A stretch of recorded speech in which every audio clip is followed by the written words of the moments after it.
please call the roll. Member Lou? Here.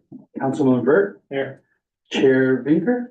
Here, For the record, all are present, their quorum? thank you.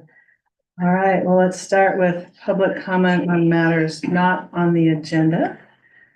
Mr. Clerk, do we have some public comment?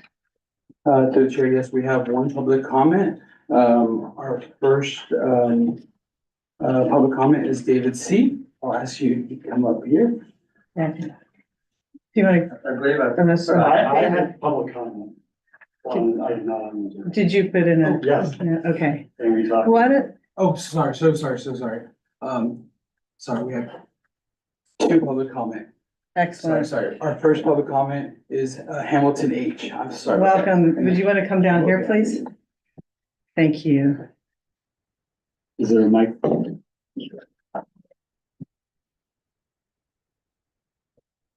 I am here on behalf of the Palo Alto neighborhoods to raise climate action concerns about the Palo Alto utility rates. This year, for the first time, the city is proposing diverting 1.6 million in cap and trade funds from their intended use of reducing greenhouse gas emissions to provide a one-time $73 rate rebate for all residential gas customers.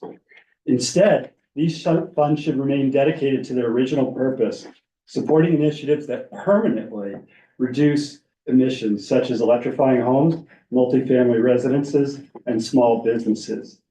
The reason for the $73 rebate is to mask 8% of a 34% gas rate increase this year for tier 1 residential customers who use gas for basic needs like cooking and heating their homes in the winter.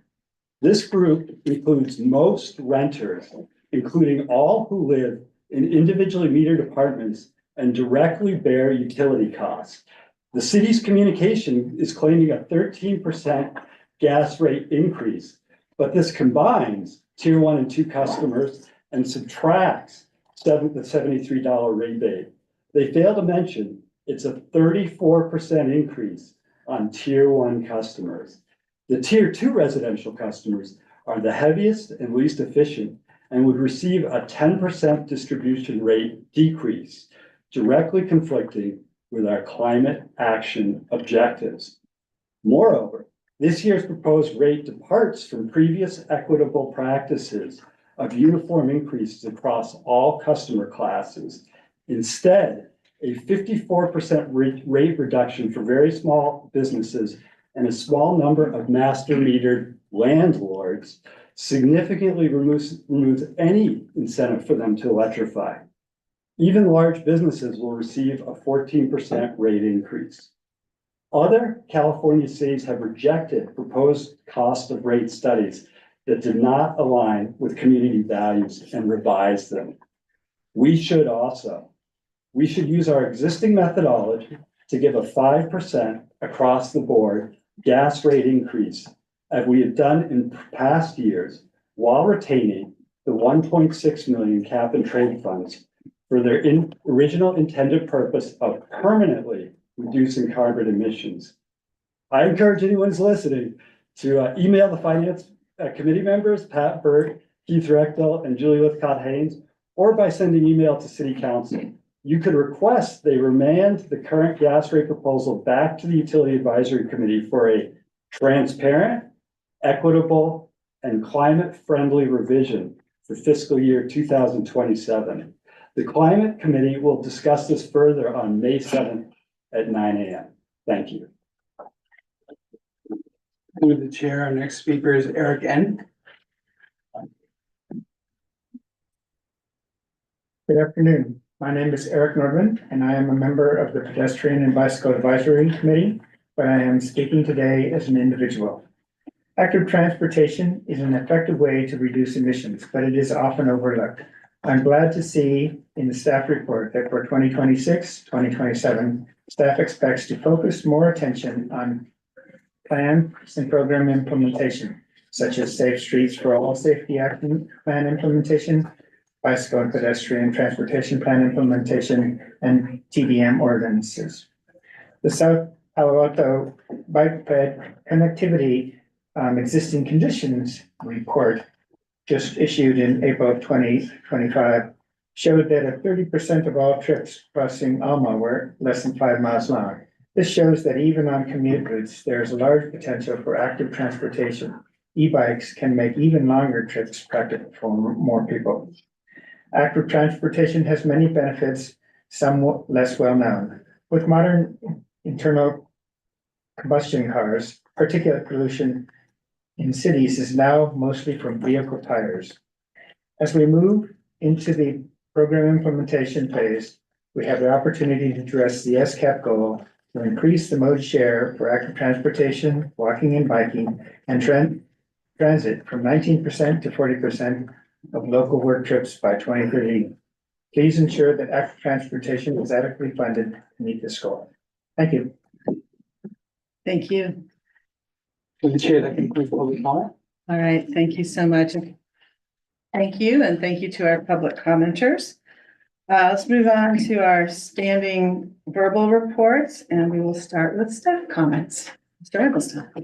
Thank you, Chair. Brad Eggleston, Director of Public Works. We do have a couple of staff updates today. One is about the Youth Climate Advisory Board. So applications are currently open now through June 6th for Palo Alto Youth Climate Advisory Board, or what we also call YCAB. So YCAB is an advisory body of high school students dedicated to environmental sustainability and climate stewardship. And they've been around about a year now. Their members contribute to and provide feedback on Palo Alto's climate initiatives and policies, as well as bringing citywide sustainability efforts to our local high schools.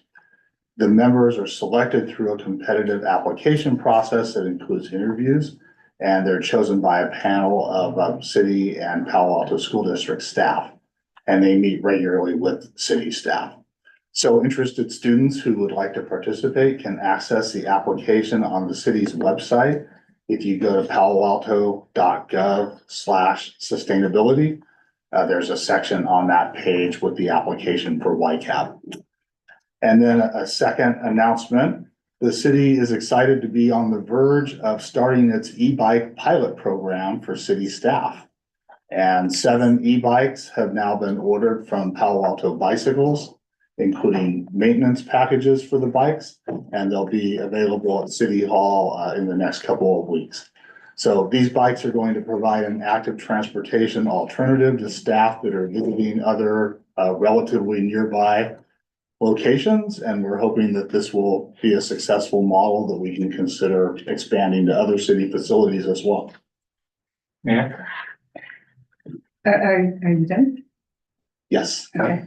Brett, so you said next couple of weeks, we actually have a delegation coming next week who would love to be able to utilize those, our Heidelberg sister city. Any chance they'll be ready in time? I'll have to check on the timing of that. Thanks. And I think there is one other update from Utilities Chief Operating Officer Alan Corritori. Well, he's making his way over. I'll just say that's great about the bikes and the YCAB. That's exciting. They actually came to my office hours last Friday, and they take their roles very seriously and they work very hard. And so I'm glad we're recruiting these strong members. Thank you. Mr. Corritori, welcome. Great, thank you for being glad to be here today and join this team. So at the last SCAP meeting, there was a question and answer that came up in regards to our procurement and our new projects coming forward. And specifically are these newer renewables coming in, are they additive to our system? Are they going to be subtractive? Are they replacing PPAs? What value were they adding to the utility?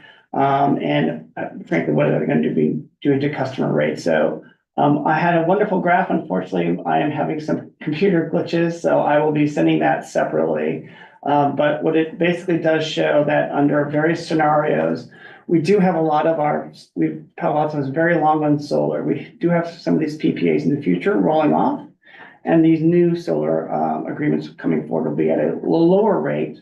But we also recognize, because we have an overproduction of solar in the state of California, the value of that solar has also gone down. So we've seen some of that value come down. The rates associated with getting the purchase agreements are lower, but some of those other costs are going up, especially in transmission costs. So fast forward, what does that mean? We are adding more renewable projects to our portfolio. We have what we call a statewide RPS requirement we have to meet. It's currently 44%, increasing by 2027 to 52%, and then 60% by 2030. So these new contracts coming in will be additive at a more competitive rates. Again, these will be going to the full council for their approval process. Typically, they're 20 years. So we're having either a combination of standalone solar, standalone battery, or a combination of a solar and battery project. All these are going through a very comprehensive vetting process with Northern California Power Agency. So we're working with other agencies within the 16 cities and special districts on looking what programs work best. So we're really leveraging not only Palo Alto's expertise, but to the benefit of the other NCPA members as well. So wanted to give you an update to that. I will certainly provide Brad and the team here that graphic, which my staff have worked very hard on, and unfortunately I'm having some technical difficulties, so I do apologize for that. And that, I take it when it comes to council that projections as best we can make them about demand, will also be part of the planning process on this increased solar. Correct. So that agenda report will include actually the multiple types of scenarios. So as part of our integrated resource plan back in 2023, we had a kind of a low, medium, and high type of projections in terms of electric use, electrification, the added of potentially large commercial, I would say customers into our service territory. So we'll show that wide range of that projection and then what we would do to meet that. And in fact, the graphic that I failed to bring up here also shows the battery storage project, the solar projects, and showing how we're adding to the system as well over the next several years. Thank you. Pat?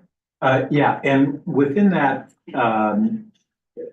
evaluation of the battery storage, will there be some analysis of the value that we derive from batteries, both economically and then depending on their location in terms of reliability and resilience? Yeah, so these will be based external to the city of Palo Alto, but yes, so there are tendencies of where we can best use these types of battery projects, especially in how we would fill the battery with, frankly, solar energy at a lower time, and then get some value for resource adequacy. So the financials of that will be incorporated as part of that agreement going to city council.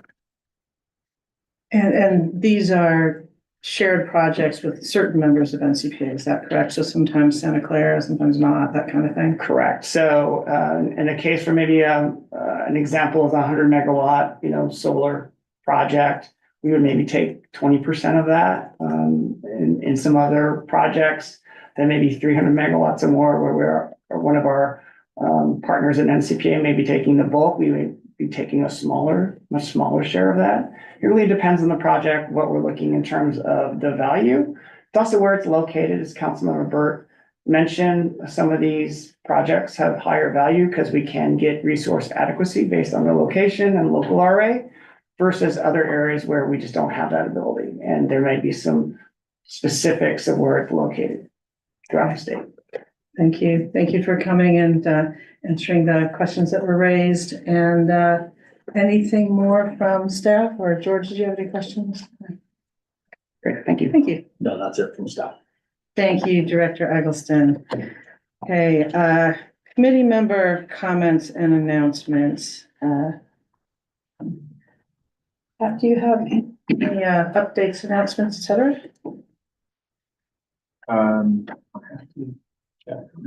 Off the top of the wall. Go right ahead.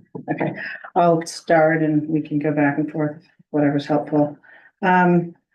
So I wanted to mention that with respect to the Air District, there will be a board meeting coming up this Wednesday where the annual budget will be heard and hopefully adopted.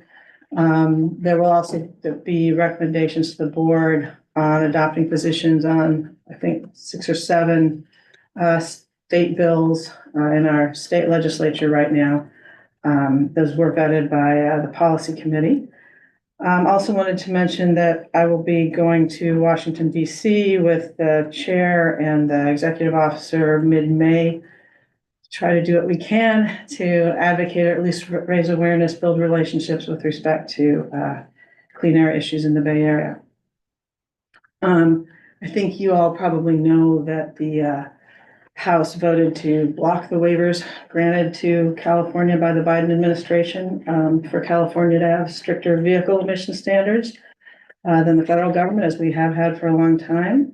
We'll see what the Senate does. And they also voted to preempt California law to phase out sale of gas-powered vehicles by 2030. So we will see. I was on Capitol Hill right after that vote and ran into our Congressman Liccardo and Congressman Mullen just north of us, who had to take that vote and, opposed it, but here we are. So we're going to have to keep close tabs on that with respect to the significant implications for California in the year to come. Also, with respect to the Air District, just wanted to mention that the Air District sponsored a panel on the clean appliance rules at the Climate Policy Summit in Sacramento put on by the Climate Center. And so we had someone from Silicon Valley Clean Energy there, people from the Air District. I was able to introduce that panel and brag about the city and the work we've done here. And so I think Debbie Mytels was there and others. And so that was a nice chance to spread the good work that so many advocates and colleagues and staff have done right here. Senator Becker and Assemblymember Pappen were there as well. So I can take a break now if Pat, do you want to? Yeah, just have one. Hamilton had raised the issue on the use of the cap and trade dollars to help mitigate impact on one of our tiers of residential gas customers. At the last finance committee meeting, or one before last, when this was discussed, the finance committee expressed an interest in staff coming back with a reexamination of whether it would be possible to continue with using our previous Nexus study for the time being, while we reexamine some of the basis for the updated study that was done. And so that'll be coming back to the finance committee. Thank you. With respect to NCPA, Alan and I have been hanging out with them a lot in the last couple of weeks. There was a commission meeting last week. We can give a more detailed report at council Monday, but I attended the executive committee meeting in Roseville this week before last. It's interesting, there's quite a few utility director spots open within the NCPA family, and so there will be a lot of new leadership in the organization in the coming year, and so it'll be interesting to work with new staff in that organization. And then Mr. Curatori and I attended the NCPA's federal policy conference this past week. It was a day of policy updates and then about 2.5 days of advocacy on Capitol Hill. I'll talk a little more about some of the things we learned when we get to our action item 1, because they're pertinent to that. But it was quite interesting that the staff did a terrific job of setting up meetings. The members of NCPA are very much a cross-partisan set of cities, and so we meet with cross-partisan groups of legislators there, which right now is particularly helpful as most in our delegation are Democrats, but right now they don't have a lot of power in the policy setting realm. So we did meet with Senator Padilla, who's long been very supportive of public power efforts and electrification. We met with Senator Schiff's office, Leader Jeffrey's office, Representative Connor, Representative Carbajal from Lompoc, which is one of our members who's just tremendously knowledgeable and supportive of what we do. And staff from Representative Licardo and Simon's office and more. But they really are quite interested and knowledgeable in helping us in a variety of things, including wildfires. And so it was, I think, quite a useful trip.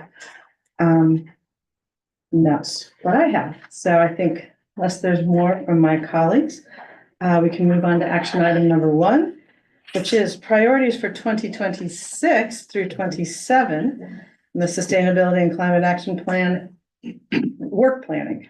So, Director Edelson? And Chair Baker, one last thing before we move on to that, I thought with the mention of gas rates, climate credit, the cap and trade funds, we should also mention that at council's upcoming meeting on Monday, on the 5th, there's a study session that directly pertains to, thank you, Tyler, May 12th. So this is a study session report that was just published yesterday that pertains to policies on the use of those funds for things like implementing SCAP, utility rate competitiveness, other potential uses. So May 12th. All right, thank you. And with Okay. that, I'll turn it over to Assistant Director Jonathan Abenshine for our first presentation. Good afternoon, council members. Jonathan Abenshine, Assistant Director for Climate Action. And so today we want to kick off discussion on our 2026 through 2027 work planning efforts. And we're really going to focus today on climate because these climate work items are much more, they're interconnected and they involve a lot of competing policy choices. And so we want to get an early start on hearing some of the, talking about some of the priorities and feedback this committee has and sharing with you where we think we're heading at a high level. So we're thinking of this as a kickoff, meant to be very high level. We're going to frame up some of the areas that we can focus on and some of the potential challenges we might face in those areas. We welcome any questions that you all have on what we're sharing, and we are really eager to solicit your priorities and feedback at this meeting. Next slide, please. Okay, so before we get started, I wanted to review progress on the existing work plan. So we have about 50 work items in the 2023 through 2025 SCAP work plan in the climate area. That doesn't count the sustainability areas.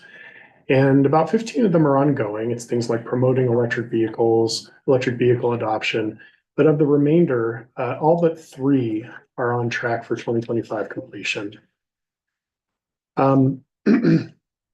Successes in the last few years including getting started on modernizing our electric grid, the launch of the advanced heat pump water heater pilot, and EV charging programs that have been successful in really ramping up the amount of electrification and EV charging that we have in the city.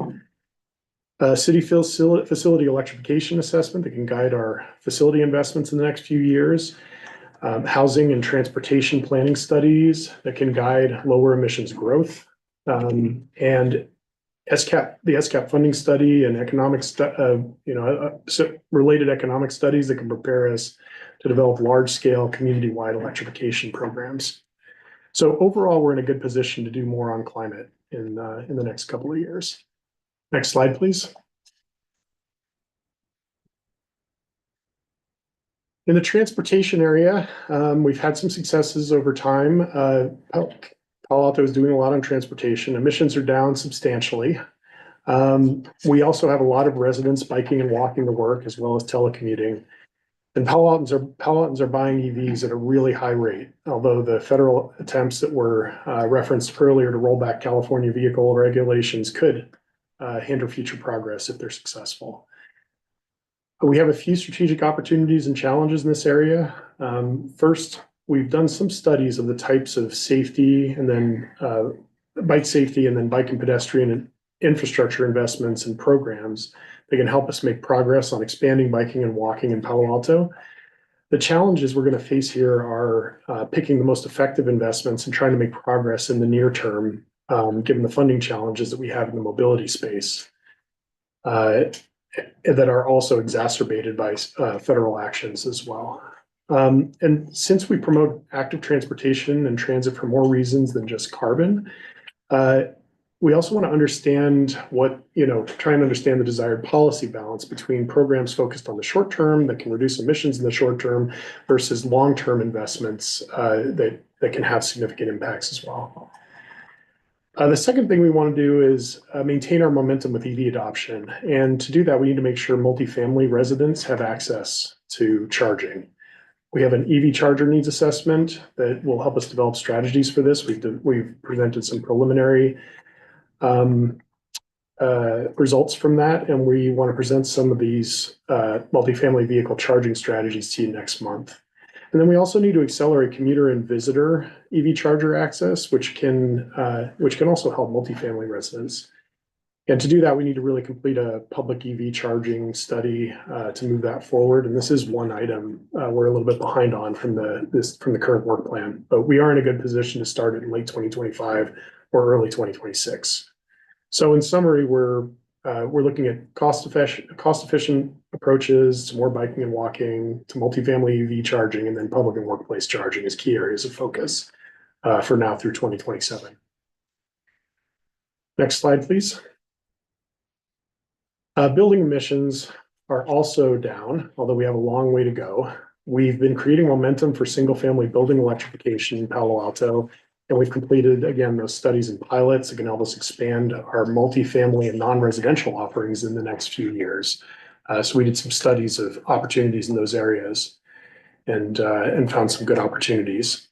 And then we've also brought in affordable housing. So as far as expanding beyond single-family electrification, we've also brought an affordable housing electrification grant program to you this year, and we're aiming to bring larger scale non-residential programs to you by the end of the year for rooftop HVAC.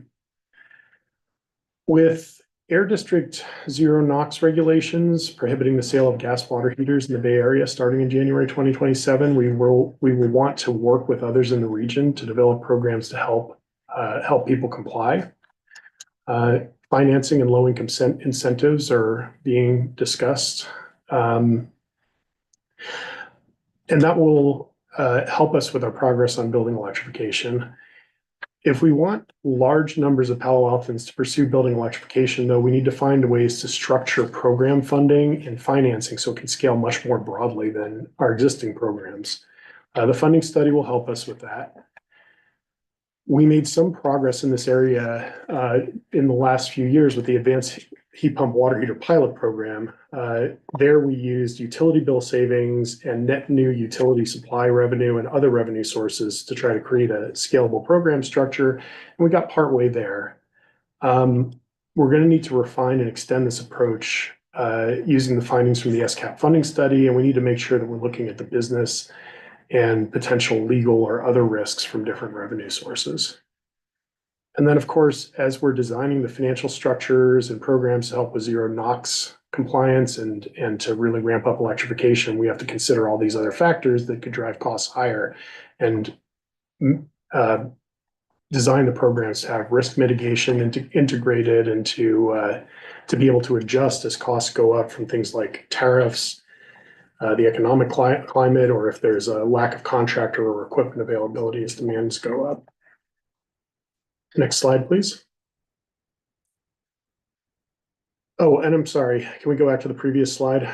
Something that's not on this slide, but was in the report. The other things that we may want to consider looking at over the next work planning period is we've been getting a lot of comments about pricing carbon, whether that's purchasing biogas or other approaches that require a lot more legal review, but those are potential work plan items. as well as programs coming out of our reliability and resiliency strategic plan, analyses about a lot of different dimensions about local flexible energy resources is in progress, with the next update to the UAC and to this body in August, I believe. Next slide, please. And then lastly, in the next couple of years, we really need to figure out our plan for carbon neutrality. We have done a little bit of work on this in the last few years, but we're going to need to focus a lot more on it in the coming two. Challenges here include the sort of limited commercial availability of technologies in this space, the limited local opportunities available. A lot of times we want to prioritize local carbon removal, do things like the urban canopy, but we need a lot more. We need a lot more to be able to make progress. And then the biggest issue will likely be working out the funding needed and where that funding would come from. Next slide, please. And then this shows our next steps. We plan to have a working group meeting in the next few weeks to get additional feedback on these on priorities and these focus areas. And then over the next few months, we're going to take your feedback and feedback from the working group and other stakeholders and the results from the studies to develop proposals for the 2026 through 2027 period. And we'll return to you in the fall. We're also going to develop a work plan in the sustainability areas and bring that in the fall as well. And ideally, we can give you an early look at those before we try and bring a final draft plan. So that's what I have today. Thank you. Thank you. If there's nothing more from staff, let's go to public comment, please. Yes, and through the chair, we have one public comment at the moment. Our first public comment is David C. Excellent. Welcome, Mr. Cole.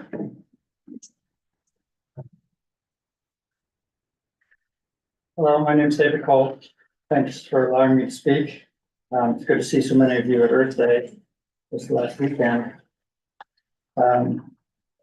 Glad to see that the transportation section included the bike and ped programs listed prominently. This is an area where we need to continue to expand and promote. I talked to some of you about this, but the city should be promoting bike use at all of its events, Earth Day, the Mayfed Chili Cook-Off, the music series, all of these things. My idea that sprang to me at Earth Day was to hand out free ice cream. Okay, chili cook-off could be tickets for a drink or extra chili ticket or something of that nature, but it needs to be more prominent if we're going to address these problems and more normalized. Partner perhaps would be the Parks and Rec. They are largely part of these programs, but are not present at any of these meetings, or as far as I can tell, in anything with the SCAP. So there's a great opportunity there. E-bike test rides turned out to be almost 95% effective in getting people to purchase. So programs like that, partnering with our local bike shops with those things. Citywide TDM is really important, especially as we get into our housing element, where instead of having requirement that each building project do TDM, now you need double or multiple actions or departments or, how do I say, project coordination for those. If you do it citywide, then the city has a purchasing bulk agreement, can easily do across many different projects and not have projects say, oh, they'll do it, and then nobody follows up to see that they actually are.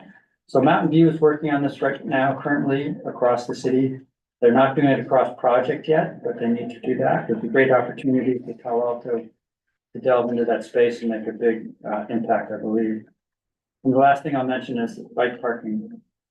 With all the money we're spending on car parking, we should be spending some coordinated effort on bike parking. It's like EV charging. If you have good bike parking, you're going to get greater bike usage. There's many places that are currently underparked, have been underparked for a long time.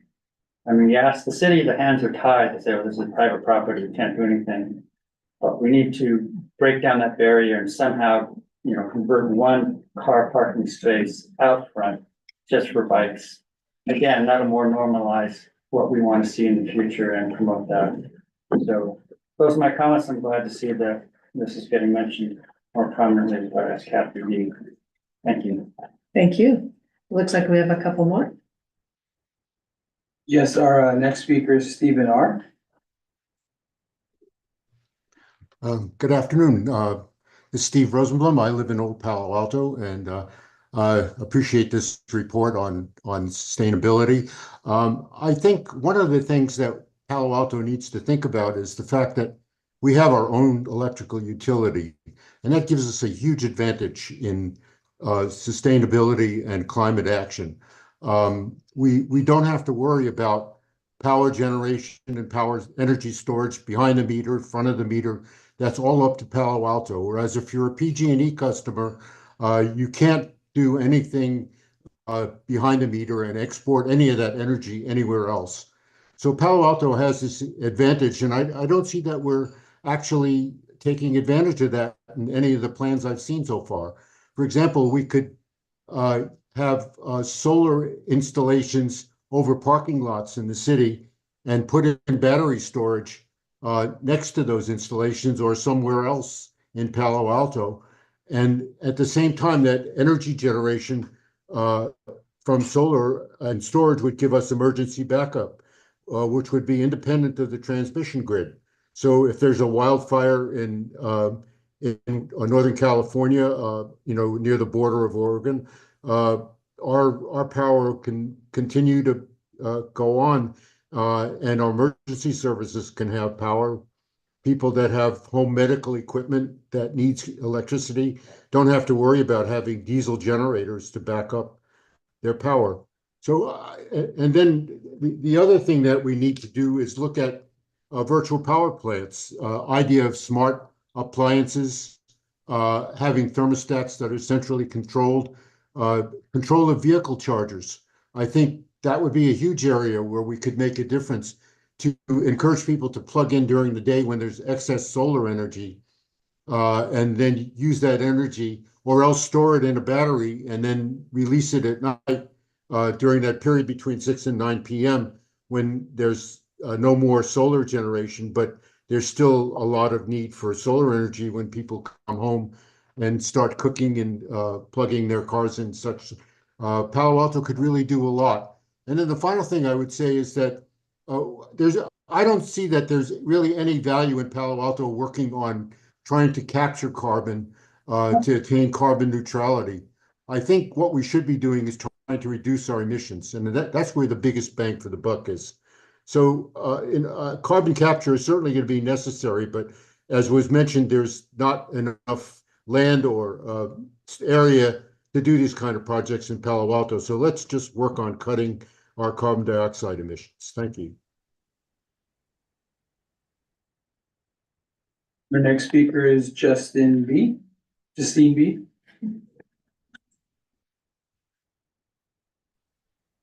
Hi, this is Justine.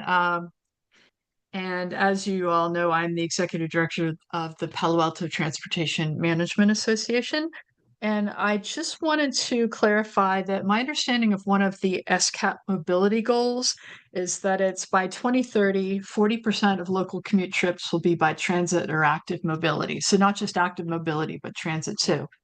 And so, as somebody whose organization works with workers, now those that make below $100,000 instead of $70,000 a year, the Caltrain, all electric Caltrain, people love it. The VTA 522 is a rapid bus. The Samtrans ECR, the Samtrans 281, the Dumbarton Express are all train and buses that workers really like, and they're workhorses.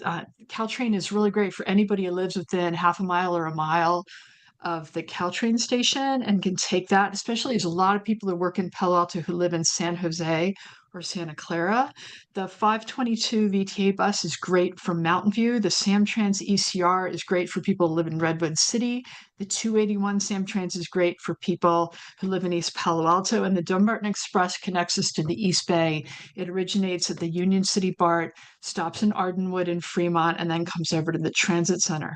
So did I miss something in the slides, the slide about transportation that said SCAP's going to focus on expanding biking and walking and EV charging in multifamily dwellings? If on-road transportation is 52% of Palo Alto's greenhouse gases, did I miss it? Is transit in there somewhere? Because I think there's still a lot of opportunity to shift people to Caltrain all-electric, brand new trains, world-class train system. The VTA 522, I mean, a lot of the buses are pokey, but there are some rapid buses that are really going to move people quickly to work. We're still trying to figure out first, last mile, slam dunk options. But did I miss something in terms of a focus on transit as well? That's all I have to share.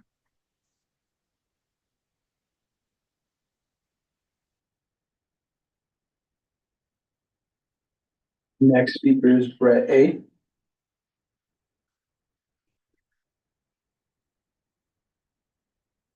Good afternoon. I'm a resident in Palo Verde neighborhood, and I'm glad to see all of the great work going on here.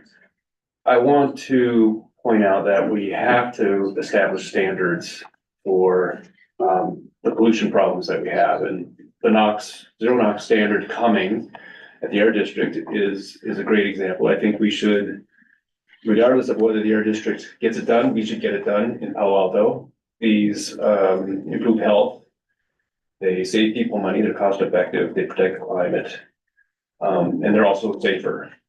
So it's really a no regrets activity to adopt these measures.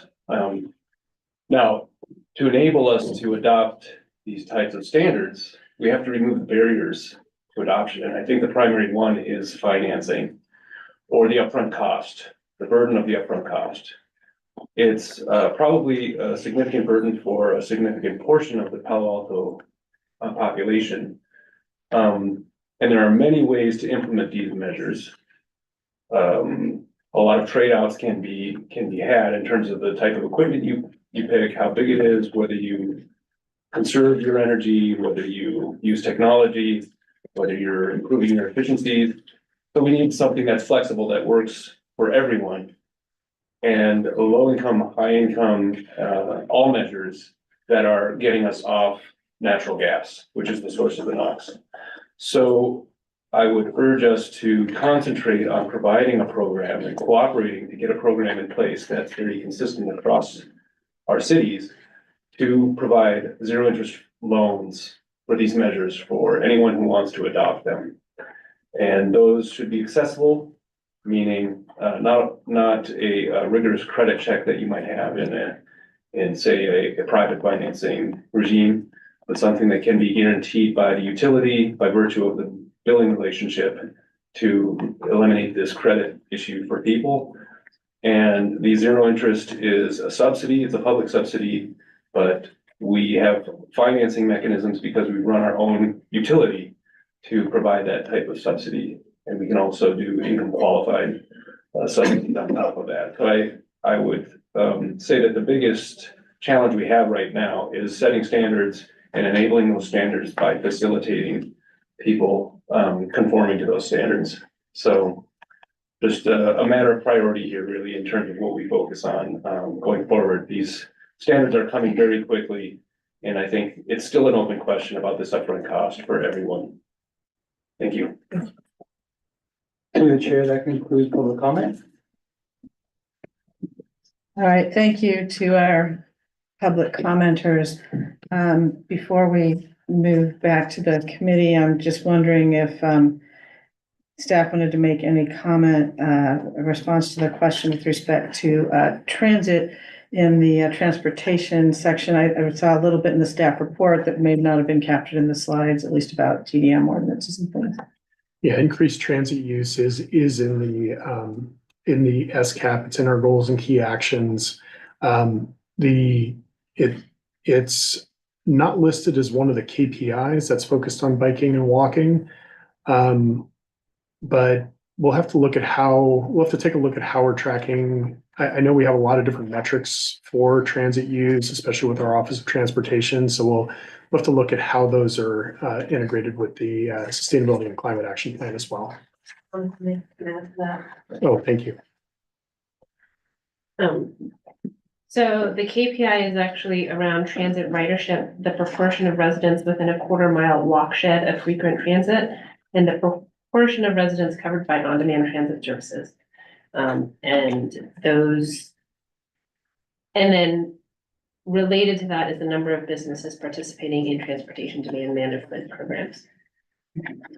Thank you for that Can clarification. I ask a follow-up on that? But do we have a metric on a mode shift, like we do have a goal on the bike, mode shift? Yes, so it's bundled. So the goal is, mode share for active transportation, which is walking and biking, and transit, to move it from 19% to 40% of local work trips by 2030. Okay, well, That seems like an error in the slides then if it's walking, biking and transit for the 20% we're talking about there. so one, I'm glad to hear that we have that. That's a very ambitious goal that I think is disconnected from our plans and programs, but I'm glad we have it. And either way, I think that we would want to disaggregate that. Because the more we just lump it together, the more nebulous it is and removed from actually what are the concrete actions we need to take to get there. So I think that's actually quite important, especially with that high of a goal. We'll never get there unless we really say, here are the specific components and here are the specific goals and ways that we're going to attempt at least to hit those.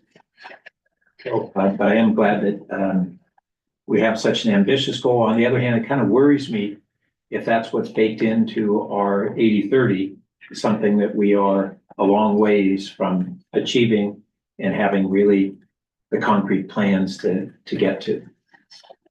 All right, well, staff, thank you for clarifying that. And as we get started on this discussion, I'll note as I think Mr. Abendschein did, that this is the work plan kickoff. And so what we really want to get is sort of some directional guidance and thoughts. And hopefully, as this will come back to us a time or two, we can focus on some of those more specifics and disaggregate various things and we can get feedback like that as to what we'd like to see more granular next time. Before I turn to my colleagues here to get to the specifics, I just wanted to make a sort of a general prefatory kind of comment on sort of funding and the political environment, because, things have changed a lot since we started, since we adopted the SCAP in 2023, and even probably while you've been working on this work plan coming forward, and we're learning more every day about what's likely to happen, both in terms of regulation and legislation, and in terms of funding support that we'll get from outside of the city, from our state and federal partners. And that's a moving target. It's going to be hard to predict. And so I think as we go through this, both today and in future, we're going to have to build in perhaps even more flexibility than we usually do. I know staff looks at best case, worst case, does the best they can with forecasting. And I just wanted to acknowledge that's going to be particularly tricky now, I believe.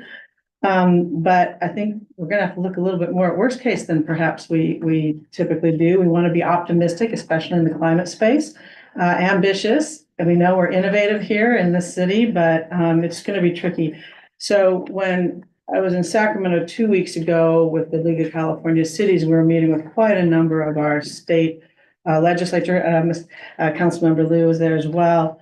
And we would talk to them about funding various things, whether it was housing or whatever. And we would bring up the climate bond, of course. Voters passed it. We encouraged them to please live into that. That is something the state voters told you. But then, of course, there have been fires. There's a budget deficit. There's a housing bond they're looking at. So just want to say that, even that in a state like this is something that they would get very nervous about in terms of what will come from that. And of course, at the federal level, it's much more bleak. You know, I've noticed in your slides, the reference to the executive order on unleashing American energy, I think they called it. That's not green energy, as we all know. That's not the kind of energy that at this committee we are looking for. And in fact, we were told by some people who do a lot of policy work on the Hill at the conference last Monday, they said, don't mention clean energy, don't mention climate, don't mention carbon. You need to find ways of tying those goals to this administration's agenda. Speak in terms of energy dominance or consumer costs and affordability. And that's the one place I think we can overlap. We heard from a lot of the public speakers about that today. And so, you know, there were even dollars that we've had to the NCPA family committed last year to a hydrogen project in Lodi that's ready to go, but for one more hydrolyzer, looking bleak on that. It's on the cut list. And so we don't know what will happen. Maybe it will, maybe it won't, but red state projects, not so much on the cut list, this state more so. So that's the nature of the environment we're living in. And of course, EV chargers, we were told, were at the top of the cut list. So that's a huge priority of ours, the EV infrastructure. And to the extent that relies on federal dollars, we're going to have to be very careful about how we plan to do that. So I don't mean to be started on a negative. I'm trying to start on a real practical note, because we can still do this. We're a smart community. Our state is behind us. Our residents are behind us, and we can figure it out. But I think that the backdrop is dark, and we're going to have to be super careful about it. So with that jolly introduction, I will turn it to whomever of my colleagues would like to start with any specifics. Councilmember Liu. Would it be okay if I just share one insight? Yeah, there? please. One of the If it's brighter than mine, that'd be well, great. one of the positive things about the SCAP funding study was that there was very little, because of the scale that we're looking at, there, federal and state funding is not going to get us there. We need to actually have economic, choices that people, economic programs that people want to choose to participate in. And so the biggest contributor in that model is the federal tax credit.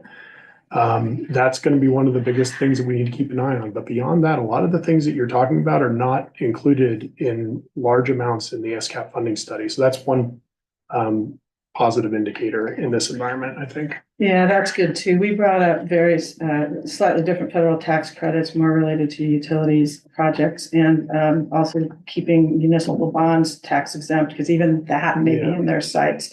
At almost every member with whom we met, and they're like, we hear you, we agree with you, we will fight for you. Have you talked to the other party? And so I'm not saying that's going to go the wrong way, but everything's in play right now. So, but thank you for that. Anyway, with that, Councilmember Liu. Yeah, thank you. And thank you, staff, for the presentation and public comments. I learned a lot going through this item. Just as a framing question, what level of detail and what kind of feedback would be most productive for us to give today? I think feedback on the areas of focus and how we've characterized them would be helpful. Any specific and at the detail level, any particular technologies or programs or more detailed areas of focus that you have instincts or are hearing from people you talk to that we need to focus on. Those are also, I think that would also be valuable. Thank you. Just starting high level, thinking about the framing, I think the framing in general is great. The buckets of transportation, buildings, and carbon neutrality make sense. And so do the local strategic challenges and opportunities that are described so far. I think there are a few things that I would like to see in the kind of even more broad framing though. The first is a more explicit focus on 80 by 30. That, notably did not come up as much as I would have expected, I think. And with that focus, I think the framing should also focus more about cost effectiveness and tons of greenhouse gas reductions per dollar. I think that will help focus some of the projects that we list.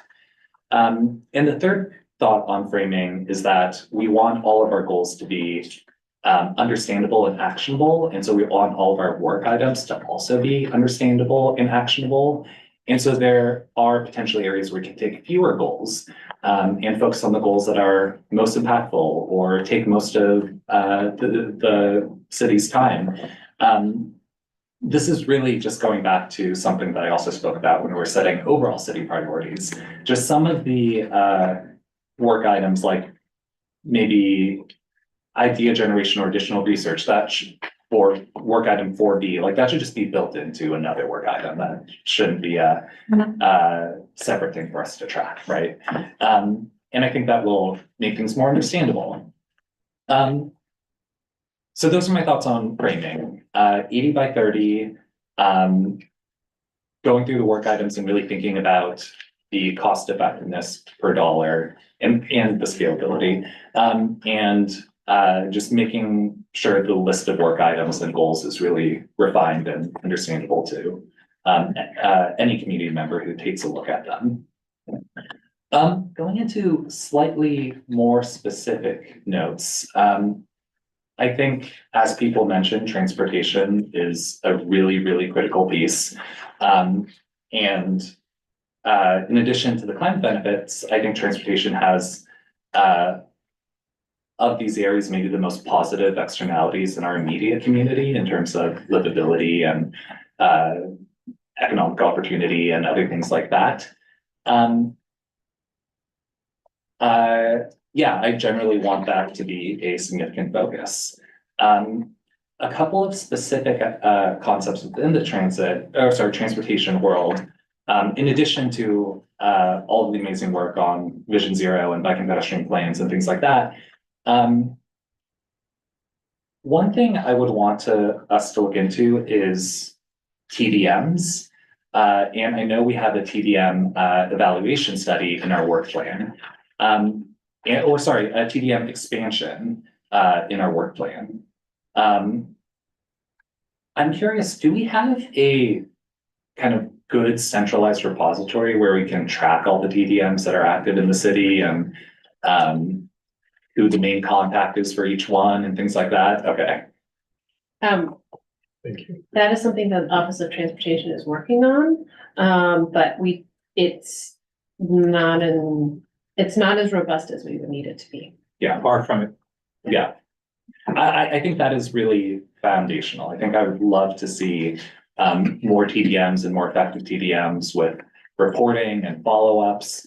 And so, yeah, expansion is great, but just getting some program, which I'm glad to hear is already ongoing, to, I don't know, even just have a Google Doc spreadsheet of all the TDMs and their updates year by year, and who the contact is and things like that. I think that's really important to do alongside expansion, or hopefully before expansion.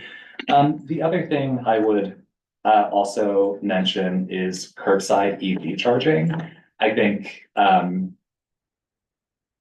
lot of different residents, businesses, so on, have an interest in prioritizing that. Maybe I missed it, but I'm not sure if it's a clear work item right now. Outside of transportation, the other thing I would consider putting more emphasis on is within buildings, a clear focus on commercial buildings. And I know that is clearly, I know we have several pilots and programs along with that, but I think that should maybe be part of the top level framing too, and that might help us get more ideas and stronger reductions there. Okay, so those were my very general thoughts about the framing. Those are my somewhat general thoughts about transportation and building. But I also just wanted to emphasize that so many of these programs are amazing and need to be kept up, and that I'm not talking about them, but we know we appreciate them in the community and want to continue investment in them. So those are my comments. Thank you. Well, I don't know if we might want to take some of these invites because I also have a number and maybe we'll wait on kind of the carbon neutrality and some of the other things under next steps of the sustainability work plan and otherwise. So I'll start off with before going into transportation, we have our strategic plans on funding and marketing and reliability and resiliency. And within that reliability and resiliency actually has a number of important sub strategies. And then our EV strategic plan. So we didn't have that update that you had, I think, previously provided of where are we on those. So can you remind us when those are due for their final reviews and adoption? You talking about the strategies for the reliability and resiliency strategic plan? And the EV and the funding and the marketing one, I think. Oh, got it. Okay, so all of those studies. So we're still working on finalizing the reports. We're using the insights in developing these work plans. So the modeling is done, although we have some additional scenarios we'd like to model. So we don't have a specific date for bringing those studies forward, but I think we'll probably be bringing you the final reports in the fall. Okay. But we'll continue to bring insights from those reports at appropriate times, like next month when we do the when we look at the e-mobility strategic plan. And in that, and I'm really glad that you corrected, I said EV, which was our former way we were describing it, and we moved into e-mobility, which I think addresses some of the, to some degree, it addresses some of the points were raised by members of the public and George. So within the e-mobility, is that where we having a micromobility component within that? And I see Christine's shaking her head yes, so that's great. Yes. Okay, and then do we have an electrification of transit? So there's kind of two parts to transit, getting people to ride transit more, and then the transformation of transit. And do we have the decarbonization of transit as part of that? So the electrification of the transit itself, not so much in our own work plans, but to the extent that there's a medium and heavy duty vehicle charging component to it, that would be part of our charging needs assessment. Yeah, and I think as you were alluding to there, it may not be something that we're having to carry the primary load on, but we may very well have a partnering and facilitation load. For instance, we have the VTA ad hoc on the University Avenue train station, and part of that long-term plan is that as a charging center for buses. Not only it is a kind of two parts: enhance transit use and decarbonize the transit use. And so I think that, deliberately identifying that and what's our role, even if our role is only to help leverage the roles that others are doing. We haven't seen the bike and pet transportation plan draft to the council yet, but at the public meeting on it, there really wasn't much of a micromobility aspect that I saw presented there. And so I don't know whether there's more to it than what they presented. But we have, a lot of transformation that's happening with not only e-bikes, but all kinds of electrified micromobility.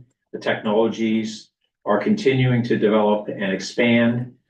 there's also within that, kind of a separate concern we as a city which is how do we manage that and have the infrastructure where it's functioning where it ought to be and not be kind of the Wild West of electric motorcycles under the charade of being e-bikes and that kind of danger and things. So that's more with the transportation department side and public safety side, but to the extent that it is also a moving a lot of people away from larger vehicles. That's a big movement, and I haven't seen anything about how that really fits in our plan and how it really fits in the bike and ped transportation plan. And let me answer that, and then let me also circle back, because I didn't give you an update on when the reliability and resiliency plan was coming back, or the implementation of the plan, that is. A lot of the topics you're talking about, we're digging into deeply as part of the e-mobility strategic plan. And one of our goals for the June meeting is to map out how e-mobility, how that plan adds to and contributes to several other plans related to EVs and bike and ped transportation more broadly. So hopefully we can bring more clarity in June on that. We also do have some analysis on the economics of e-bikes as well that we should be able to bring in the final EV charger needs assessment report. Circling back on the reliability and resiliency strategic plan, you'll remember that plan was adopted last April, and we've been working on studies to implement.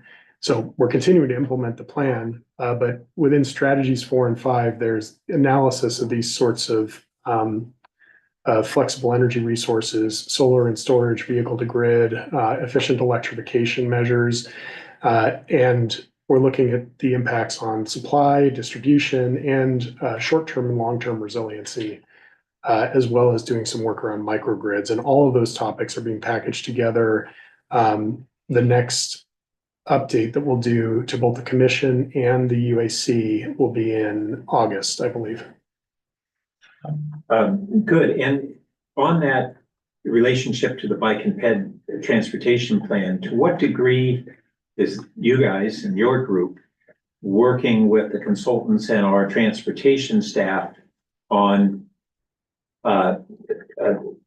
your goals and how it intertwines with that plan? So the transportation team is an integral part of the climate action, the interdepartmental climate action team. And we have regular coordinating meetings on the e-mobility strategic plan, and they're our liaison to their consultants. Good.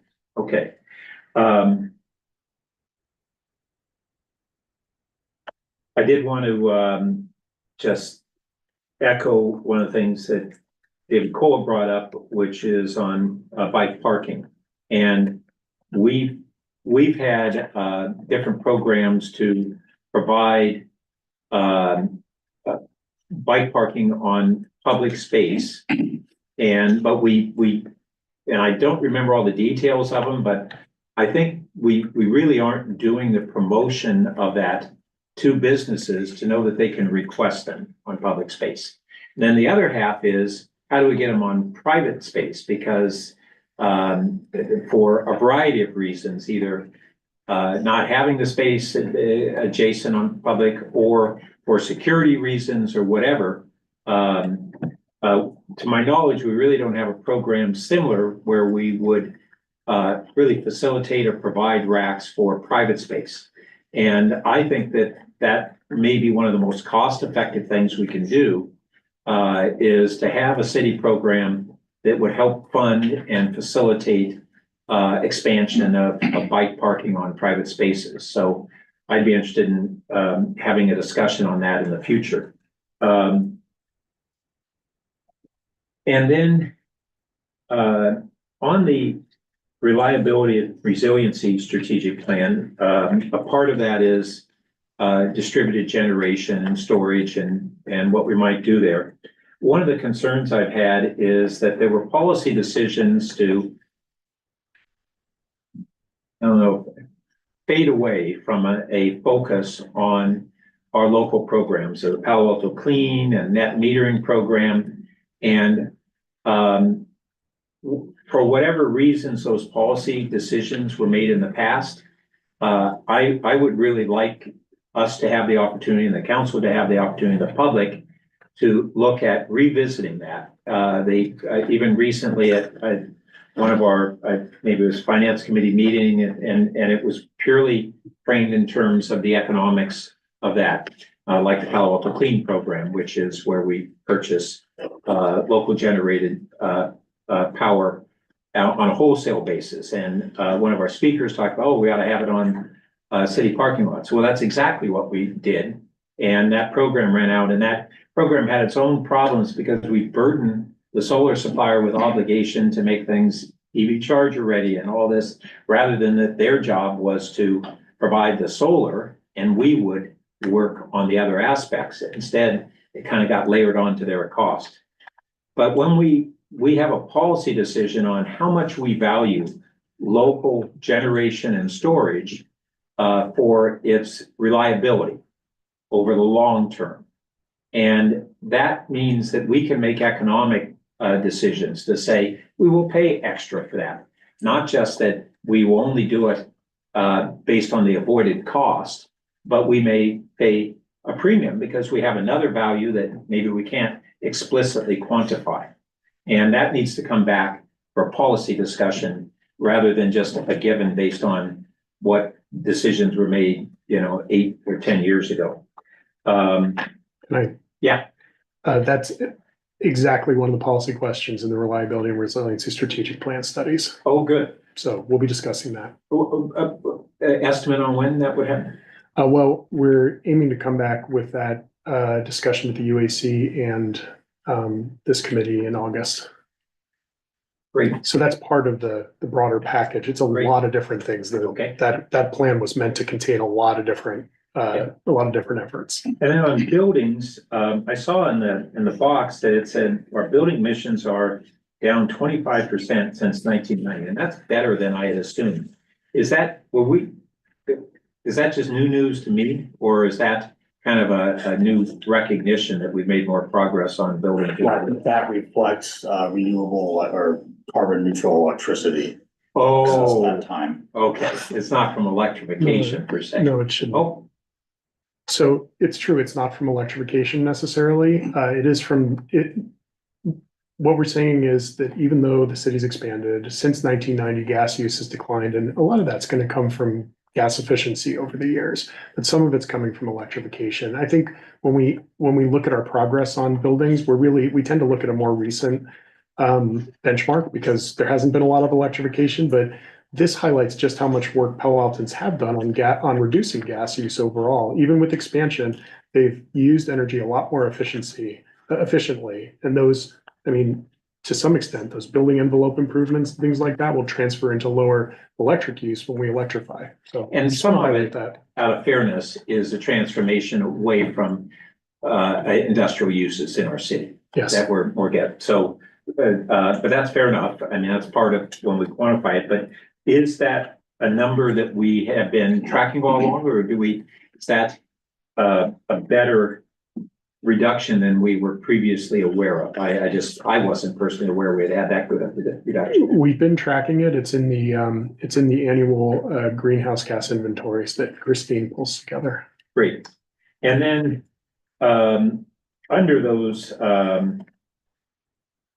opportunities for building decarbonization, we've got, we've done all these leading edge things and continue to have these programs on the residential. Great news is that it was 2 years ago that I think didn't think that the commercial roof packs had economic viability at the time, and we've seen otherwise, and that's really a good breakthrough on being able to make real progress on the commercial side. The question I have is, have we done an analysis of what permissible legal mandates we or the air district may be able to do on commercial appliances like roof packs and HVAC systems and otherwise. So the Air District Zero NOx regulations say that in 2029, no gas space heating equipment can be sold. Including on all commercial? I'm sorry, NOx generating. It's not about gas. You're right. Yeah. No NOx generating. Space heating appliances, and that covers commercial. And then commercial zero NOx water heating is in 2031. And when it comes to local mandates, we in general, the principle behind the Ninth Circuit Court decision on Berkeley's gas ban was that federal law preempts specific designating a specific fuel. And so in general, and you'll hear more, you'll see more of this when we talk about the REACH code later. We need to be looking at requirements that apply on a non-fuel that apply not based on the fuel itself. Got it. Okay, so maybe I can pause and after the next go around, I'd like to loop back later on the carbon neutrality and the other next steps. Sure, happy to come back to you on that. So I agree with a lot of what my colleagues have said, and they've shared a lot of things. Pat spoke about Mr. Cole's comments on bike parking. I had the same thoughts, not with a degree of specificity, so thank you, but I do think that is something important to try to bake in to enable that more fully.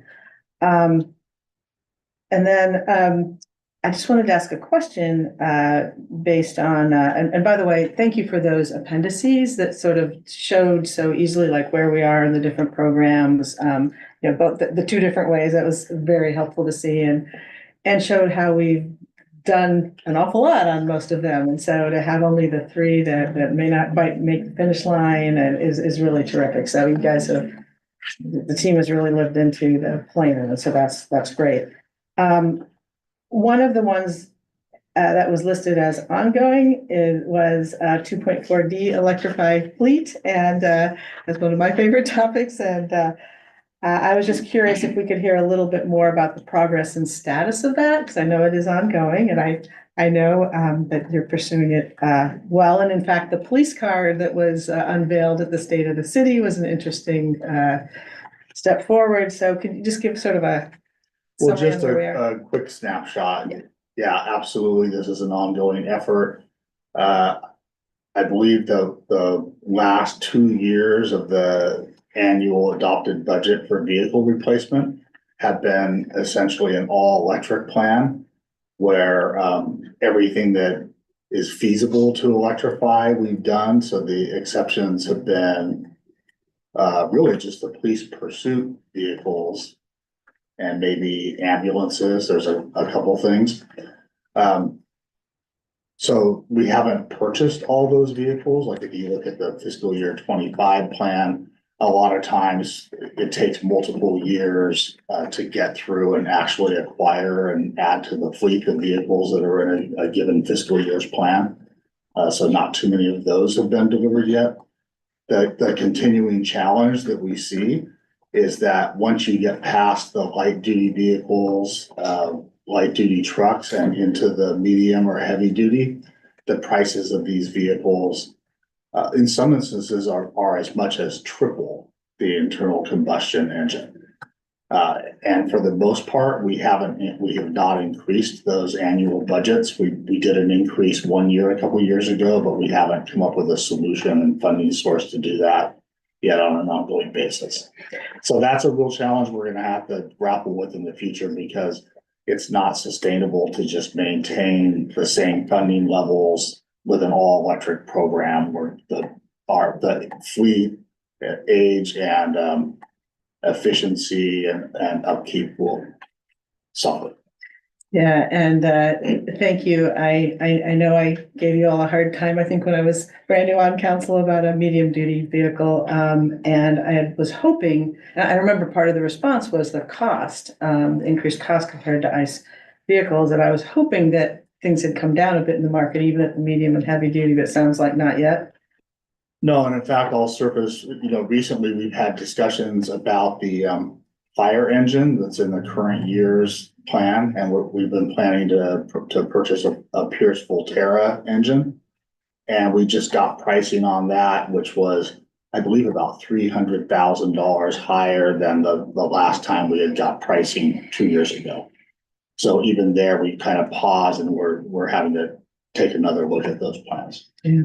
One thing I would mention, I don't have the details at my fingertips at the moment, but I know at the Air District, we have grant programs for off-road, heavy duty vehicles that are high emitters and high capital costs. So we could talk about that a little offline. But thank you for that update. And thank you for continuing to pursue it, because hopefully we can make the economics work as soon as feasible. And I'm proud of our police department, because there's usually a lot of range anxiety and other cultural things about switching from ICE vehicles to EVs. And so the fact that they are doing that is a real kudos to them. So moving on to buildings, Dr. Anderson spoke of zero NOx rules locally, and you mentioned that a few minutes ago as an idea. And I think that's something I'd be very interested in exploring, because the Bay Area more broadly has even more equity and accessibility, financial accessibility issues than our city. And so I hope they won't, but if there's any delay in the dates of the Air District rules, it would be nice to move ahead here. And I want to thank you for bringing up the significant health benefit. I said Dr. Anderson on purpose, because the public health impact is profound in these areas. And was the main driver in the no-NOx rules. And it doesn't necessarily have a fiscal impact to a city like it would at a state or federal level that you can kind of count and, counterbalance. But it sure does for our residents individually, both their quality of life and their own pocketbooks. So I think it's something we should still think about. And on that note, with the appliances, there is currently pending in the state legislature SB 282, which is the Heat Pump Access Act, which should hopefully, if it goes through, make things a little cheaper and faster. So this would unify permitting, so that cities don't have a bunch of different rules that contractors have to comply with. It should make it both, faster and more efficient. The Air District is a co-sponsor of that bill, so I hope it gets across the finish line. And I'm also appreciative of the financing suggestions that were brought up, the zero interest loan ideas and, using our billing relationships. So I'd love to see that explored as we think about the work plan going forward. And finally, just some general comments on the carbon neutrality piece. I think we'd all like to see carbon reduction first and foremost if we can, and then capture, and then the carbon neutrality. So I think staff's already, it probably goes without saying, but I just wanted to mention that because, I think our residents in particular would really like to see the reduction as the focus to the extent possible. And thank you, Mr. Abenshine, for updating us on the R&R strategic plan, because I'm very curious to see more about the resiliency programs that come from that, because I think it's going to be super important for our work plan. So I will look forward to that in August. All right, Pat, did you have some more you wanted to? Yeah. Sorry, did you? I'll come back to you. So let me go first in sequence to that carbon neutrality. So first, that is a goal that the council adopted, and it is one of our goals. And so we haven't had much discussion about it. I personally also agree that the more important goal is the reduction, but I don't want to treat that as something that we think of sequentially. We're at 2025 already, and we need to be at least having developed a plan on how we would get to that carbon neutrality. And then we can discuss off of what it would take, or at least the perspective plan is the way I should say it, what it would take to get there. And then we make our decisions if there are trade-offs or perhaps not trade-offs. Large part of the carbon neutrality, it is now kind of the internationally more accepted goal rather than reduction, whether we agree with whether that ought to be it or not. And a lot of that is through offsets. So we take our baseline of our reductions and then do what we have to do on local capture or offsets. And the reality is that the opportunities for local capture are still not great.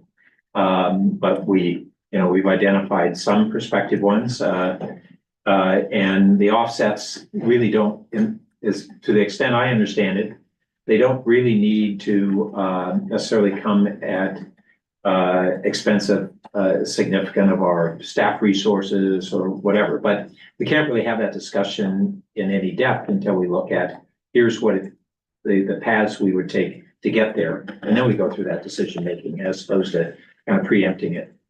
And then and then beyond the carbon neutrality or our reductions is really the issue of scope 3 and all the consumption related carbon. And we've had members of the public who have brought up this issue, and it's true. We have one of the strongest carbon reduction, not only goals, but plans and progress of anybody.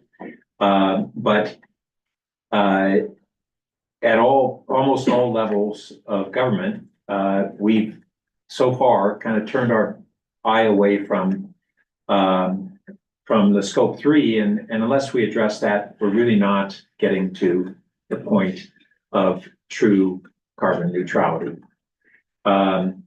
And some of those aspects are going to be harder to achieve than others, and some not so hard.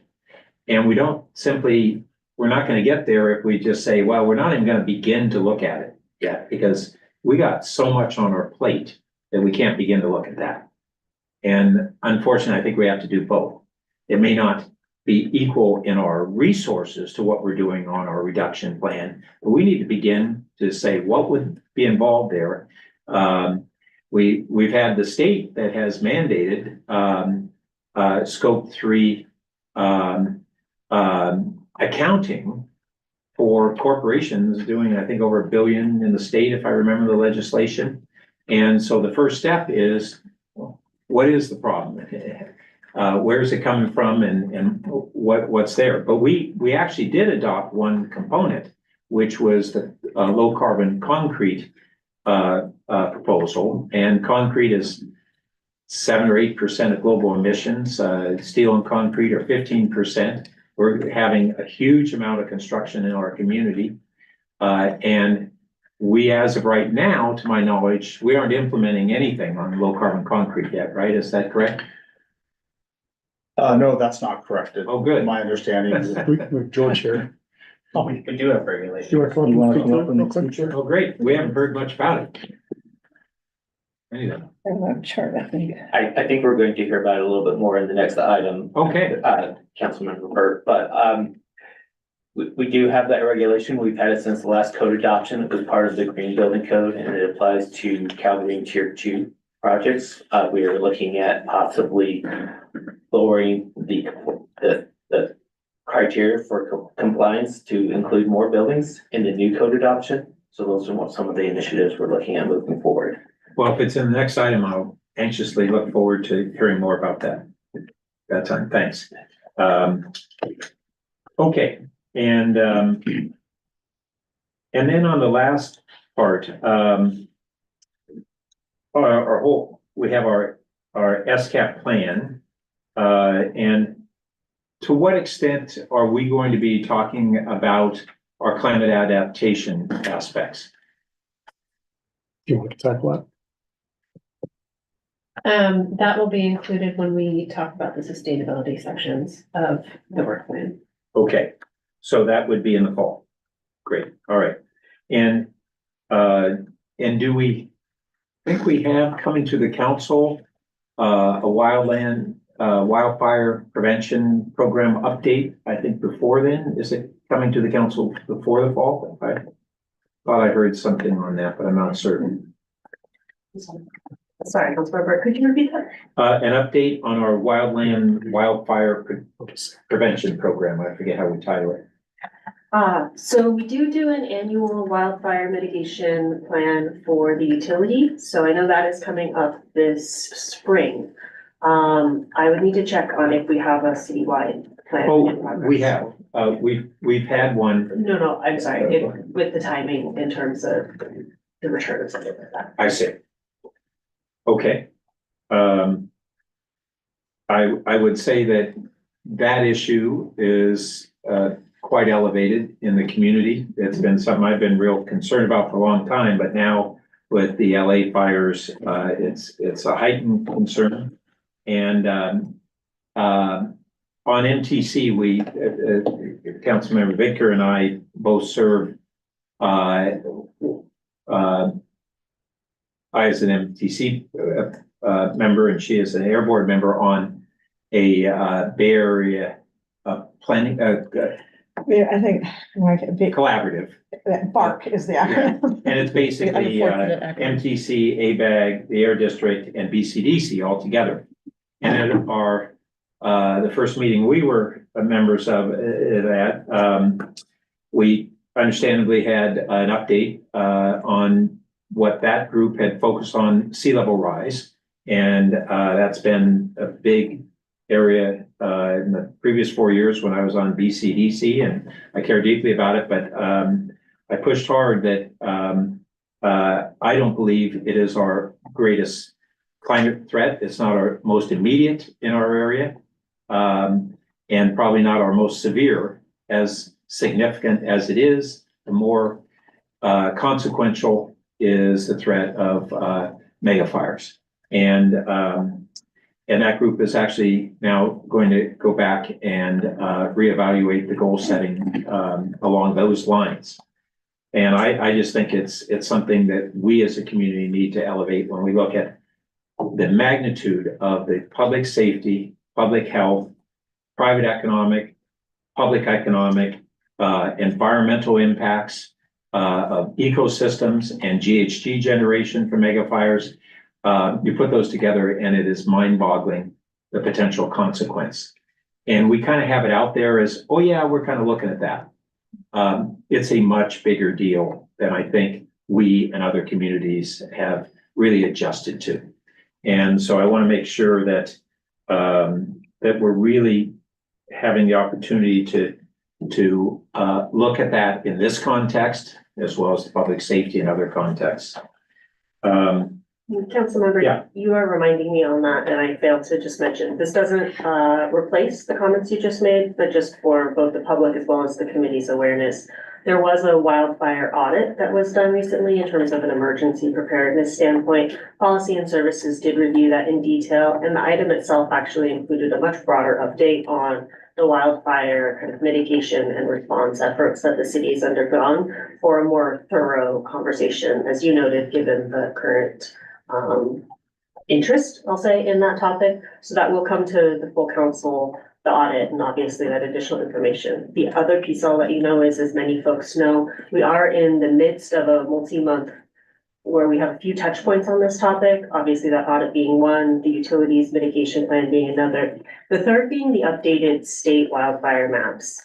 So like I said, none of this is in replacement necessarily of what you're talking about, understanding both the physical as well as the environmental impact of them. I just wanted to make sure that all of these components were also made aware. Well, and that's right, that audit, I had actually pushed the auditor to do that.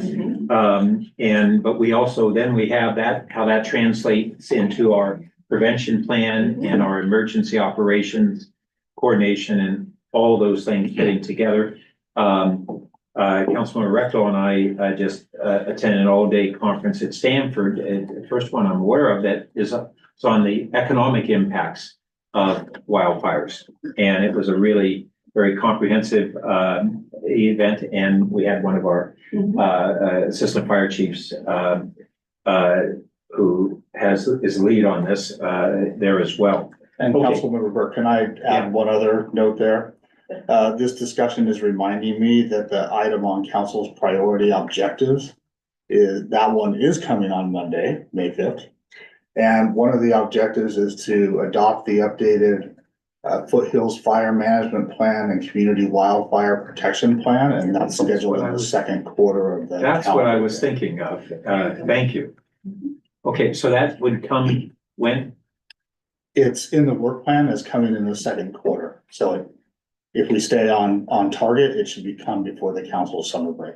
Great, thank you. Last thing is on the sustainability. I seem to, maybe I'm not recalling this correctly, but on our bird safe plan and our dark sky, I don't recall that was being recognized as part of our sustainability plan. And I definitely think they should be, and I'm not sure what other environmental related initiatives we hadn't realized, oh, wait a minute, that this is about environmental sustainability, not just climate, and what are the various aspects, programs and challenges we have that would integrate that. Priorities. It's in the priorities, it's on the SCAP. Oh, yeah. Yeah. So I think that's correct. Those weren't on our horizon at the time we were planning the current SCAP. They've since come up and they've been in council's priority objectives related to the SCAP. I guess the question would be when we get to the sustainability objectives, if there are other items that we think should be included in the work plan for the coming 2 years. Exactly. I just want us to kind of step back and think, wait a minute, what else belongs under this rubric? Okay, thank you very much. Thank you. And the sustainability work plan is coming next time. In the Okay. fall. All right. Thank you. In the fall. Councilmember Lee, do you have anything more? No? Okay, just a couple of minor things here. Just wanted to, I should clarify my comments about Clerk, about carbon neutrality, because when I say let's focus on carbon reduction first, I don't mean sequentially or in time. And so I did not say that very well, but what I meant is more in prioritization on our way to carbon neutrality. So we obviously have to look at the whole package, but I'm hopeful that we can do a lot of it through reduction. So I'm with you on the structure for that. That's just more of a preferential thing if we can pull it off. On the wildfires, just quickly, because I know that'll be also perhaps in part of our sustainability work when it comes back. But that's obviously really important to utilities as well. So it's something that we were speaking with the members of Congress about all week.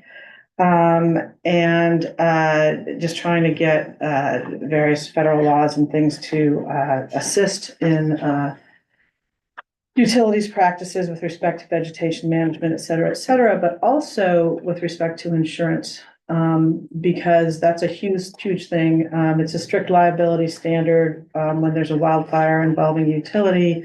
There's no cap on damages. We're trying to see if, given the current situations, that can change if there are things like aggressive fire mitigation plans or things that various utilities undertake. Could there be some kind of cap? Because otherwise you could bankrupt utilities that are providing this service to residents. And with public-owned utilities, you could bankrupt cities. So it's a real risk in health or climate, but also just basic service provision, which is the work of cities. So that's something that we're also been trying to advocate for in the last week.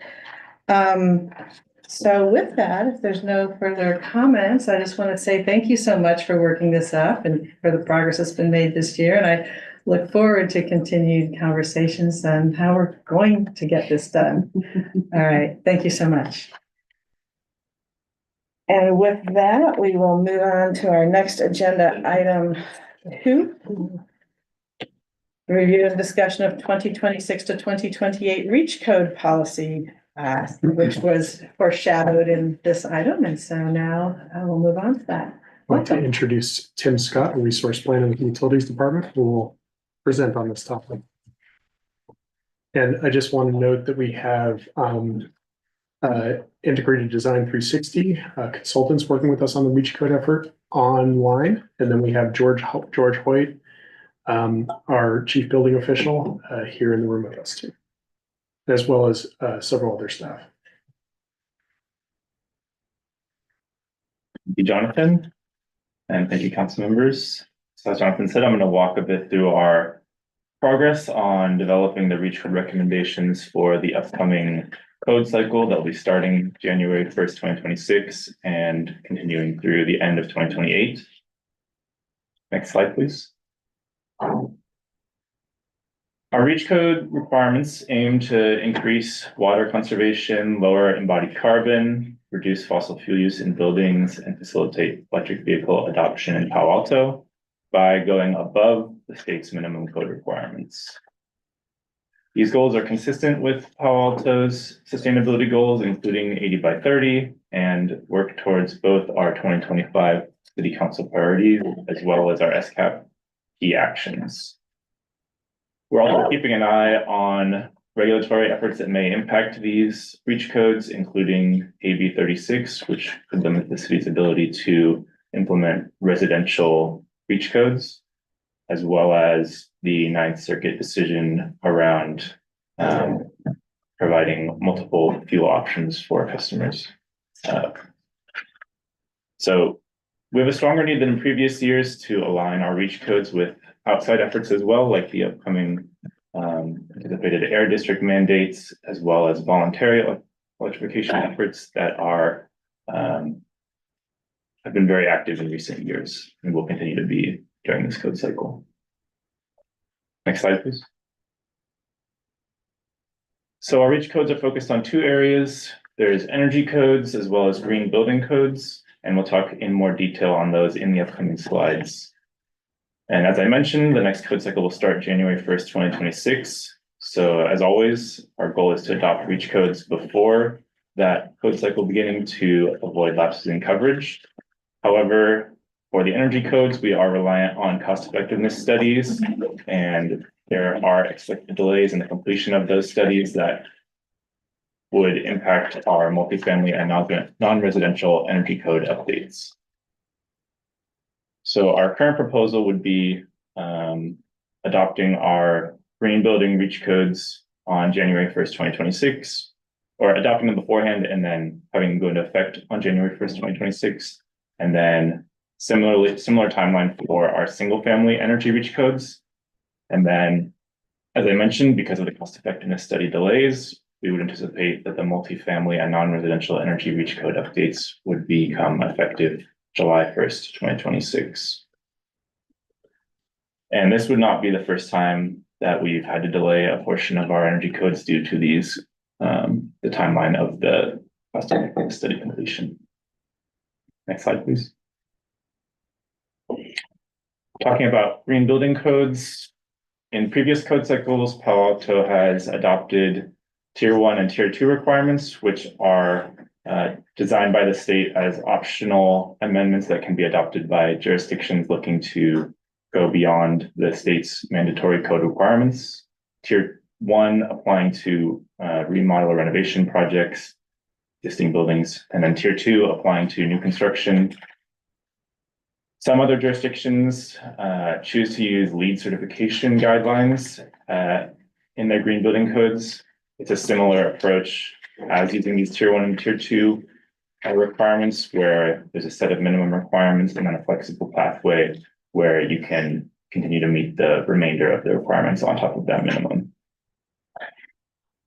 So Palo Alto would propose continuing to adopt the Tier 1 and Tier 2 requirements, as well as continuing forward our additional green building codes that are focused on the areas of water conservation, material conservation, environmental quality, and EV infrastructure. So on top of that, for new amendments in the upcoming code cycle, We are considering adopting LEED certification as an alternative pathway for compliance, similar to, as I mentioned, some other jurisdictions do, to help with alignment across other jurisdictions and Palo Alto. And then also considering, as was mentioned previously, the lowering the square footage threshold for embodied carbon requirements. We're comfortable moving forward with a relatively light improvements approach to our green building codes. We feel our current green building codes that we're proposing carrying forward are very strong, and that's reflected in our proposal. Next slide, please. So we don't need to go into all the detail on this slide. We'll get more into the energy code strategy on the next slide, but the main takeaways I want to get across from this are the three different pathways that we're considering for energy code. Firstly, on the existing building side, we have the time of replacement and the time of renovation pathways. And then on the new construction side, which also includes our substantial remodel projects, we're considering an energy performance approach similar to the one margin codes adopted last year based on an hourly source energy standard. Next slide, please. So going into a bit more detail, for new construction, we would be continuing the hourly source energy codes that were adopted as part of the one margin effort, but with updated numbers based on the latest cost effectiveness studies. We'll also be looking into it says time of remodel here, it's time of renovation standards, just to try and avoid confusion between substantial remodel and time of remodel. This would apply to the existing building category, not the substantial remodels. And those would include either a flex path option that provides a flexible menu of cost-effective energy efficiency upgrades that customers could choose from to comply. And that would also complement a electric readiness code, which would require installing the necessary wiring, outlets, or electrical capacity to support potential future electric appliances. Then lastly, based on the new regional, state, and statewide cost effectiveness studies, we're considering a time of replacement standard for air conditioners or gas water heater replacement projects. These standards would require either a heat pump electrification at the time of replacement or complying with the appropriate energy efficiency upgrades. We would hope to aim to coordinate these efforts with regional efforts like the air district mandates to help regulation and compliance easier and more consistent and straightforward. There will be some challenges with implementing these time replacement mandates. We already see that people frequently complete this type of equipment replacement without permits. And so we'd be very cognizant that additional requirements would impact that permit compliance. And there could also be confusion if these requirements are out of sync with other local efforts. So we are considering these time replacement standards in coordination with the regional air district efforts, as well as potentially coordination across other local jurisdictions for the implementation of time of replacement. Next slide, please.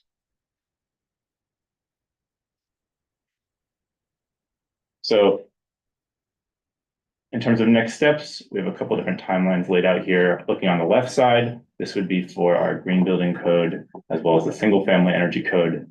We're hoping to finalize staff proposals in June, and then moving through the summer, focusing on outreach to customers, contractors, advocates, and the public throughout the summer. And then hopefully in August, the Climate Action Sustainability Committee recommendation, followed by code adoption in October, and the effective date January 1st, 2026. On the right side, this would be for the multifamily and non-residential energy codes. As I mentioned, due to the delays in the cost effectiveness studies, we would anticipate finalizing proposals around the November to January timeline and going through a similar outreach process with code adoption in April and then code effective date starting July 1st, 2026. Next slide. And that's it. Thank you. Well, thank you very much. And I just want to do a time check. We're at 3:20. We'll go however long we need, but as efficient as we can be would be appreciated, I'm sure, by all. But first, we're eager to hear from our public. Is there any public comment?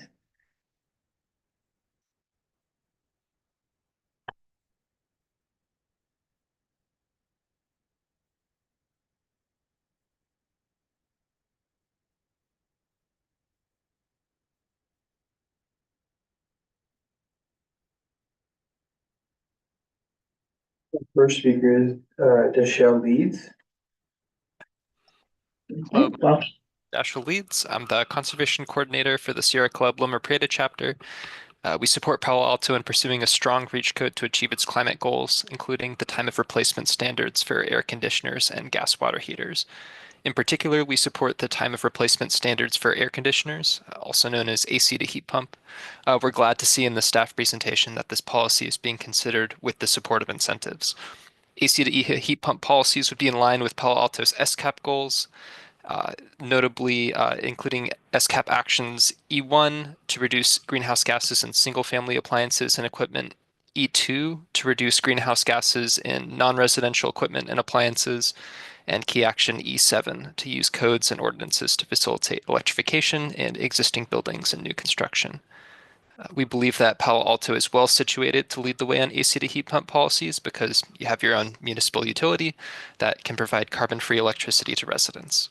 We believe that AC to heat pump policies can save residents money while reducing energy consumption and decarbonizing existing buildings. The best time for households to switch to a heat pump is when they need to replace their air conditioner. Heat pumps can easily replace central AC units without requiring electrical upgrades. And heat pumps come with the added benefit of providing both heating and cooling, which can negate the necessity to replace a gas furnace down the line. This allows for Palo Alto residents to be well positioned for the implementation of the Bay Area Air Quality Management District appliance rules, phasing out the sale of gas appliances, including furnaces and water heaters. We hope you encourage staff to continue working on these policies. Thanks for your time and consideration. Our next speaker is Stephen R. Hi, thanks for the opportunity to speak again. Unfortunately, AB 306 was not given much time in your speech. And if it does pass and is signed by the governor, it will eliminate any changes to zoning codes for the next decade. So all these questions about reach codes will essentially be eliminated. So I hope that if the city has a lobbyist and is working with other lobbying organizations, they will work overtime in the state Senate to make sure this bill is defeated. It went through the assembly in 2 weeks from the time it was introduced till the time it was passed on the floor, which must be close to a record. So it will not get such a fast hearing in the Senate. And I hope people will raise their objections to it, as this will essentially destroy any city efforts to improve our zoning. A second bill in legislature I wanted to call your attention to that is in line with Palo Alto's goals is AB 368, which is called the Passive House Initiative, which essentially adds high efficiency, well insulated homes, all electric, in parallel with the existing building code. So people can choose to build to that standard rather than just sticking with the existing building code. So that's something that the city should think about supporting. Finally, I think with respect to Councilmember Burt's raising the issue of wildfire, I think that's an extremely important issue. And then one way of mitigating that concern is that new construction should be considered using reinforced concrete rather than wood frame construction. Although it may be more expensive now, I think in long term, it will be fire resistant and will improve the insurability of our housing, especially in the hill areas of Palo Alto, which are really a significant risk from mega fires. And I think Councilmember Burt Riceley raises this risk as the most significant short-term risk from climate change. So thank you very much for your time, and sorry to be the bearer of so much bad news. Thank you. The chair see no other hands, and that concludes public comment for this item. Thank you. We will close public comment. I just want to make a prefatory comment on this one too, because Dr. Rosenblum anticipated my comment about 8306, and I asked staff to put a mention of it in the report, and you mentioned it in your slide. But for those who don't know, that is a bill to basically freeze building codes in the wake of the LA fires. The Speaker Rivas in the state legislature brought a package of bills meant to speed housing rebuilds. And so one of the things he wanted to do was not have changes in building codes in this next cycle that we're about to embark on, and that would include breach codes, the types of codes we're talking about now. So as was alluded to, that went, because it was the speaker's bill and it had an urgency clause, it went through in a 71-0 vote through the state assembly. It's now in the Senate. It's been double referred to the Housing and Local Government Committees. I think the second house typically takes a harder look, but it's anticipated it may speed through there as well. Whether or not we can get amendments and amend out the reach codes, who knows? But I do want to report that the city of Palo Alto did send an opposed letter on this bill to the state legislature. But nonetheless, we're talking about it today because if it doesn't pass, we need to be ready. We want these things to go into place in the first of the year. And it's also good to remind ourselves what climate-friendly things are currently in our building codes and try to understand them more fully and to prepare. So just a preliminary question before I turn to my colleagues. If we don't adopt these new codes, is the status quo the current codes, or do they have to be readopted or they expire and sunset the current reach codes? Thank you for your question, Mayor Baker. Okay, Vice Mayor, thank you. Vice Mayor, sorry, I missed that portion. Sorry about that. The answer to your question is in the new code. In January 1st, 2026, when we adopt the new code, the state will adopt the new code. The California building standards, whatever they adopt, it's what we will be able to enforce, but we won't be able to modify that code. That may be a rollover of what they adopted in the 2022. I don't know. We'll see what happens with that aspect of it. Our reach code efforts will sunset on December 31st.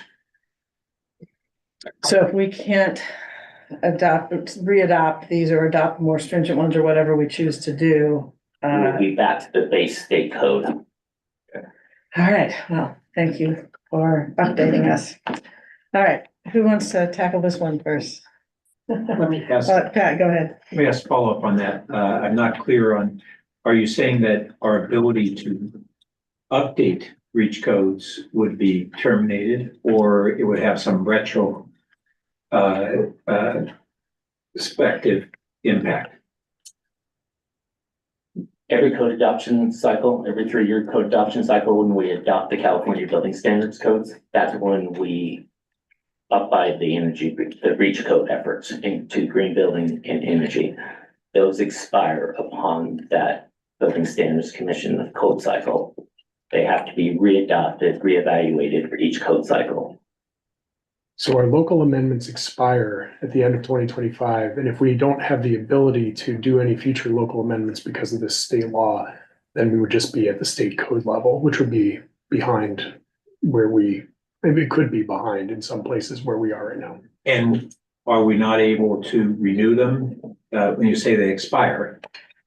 So that's what AB 306 is doing. That's the problem. So they sunset. That's why I was asking about. They do sunset the current one, so they go away. We're back to the non-reach code version, and then if we can't adopt new ones because of AB 306, we won't have them. yeah, but I think I know the answer to this. But what I'm trying to ask is, if we adopt new ones before that date, or if we extend them, are we not able to do that? I do not believe we are. but we can double check with the state of California to see what the position of that bill would be and what effects that would have. But currently, that's not a process or ability.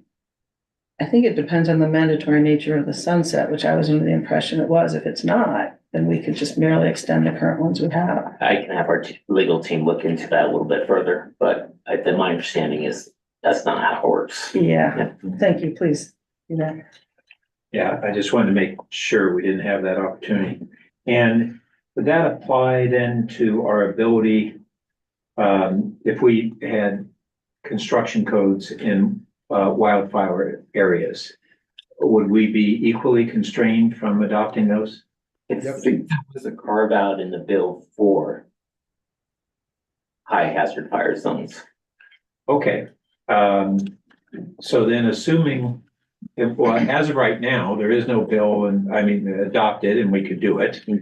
Say we adopted, those standards, before the first year, do we have that discretion to do that?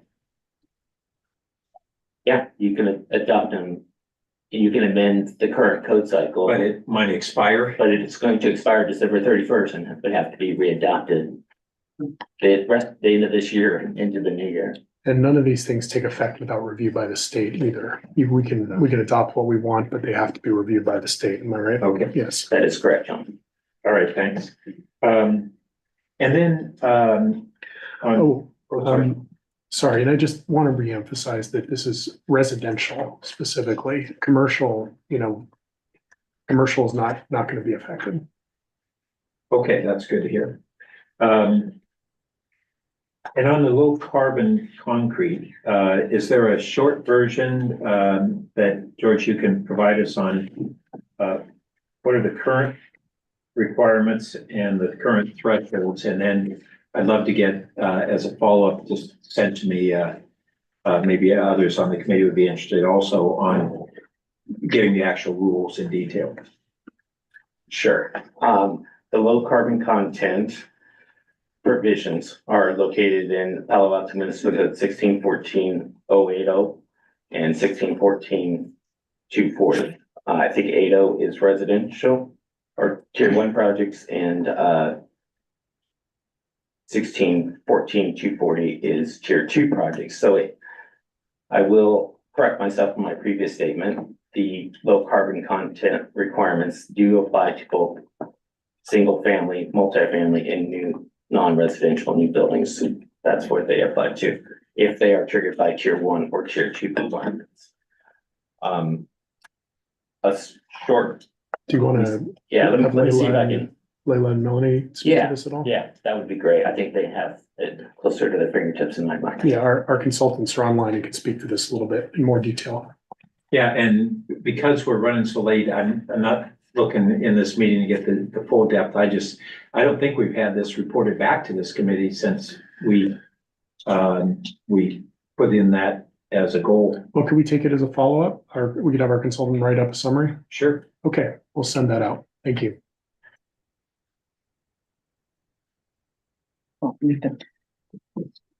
George? Thank you.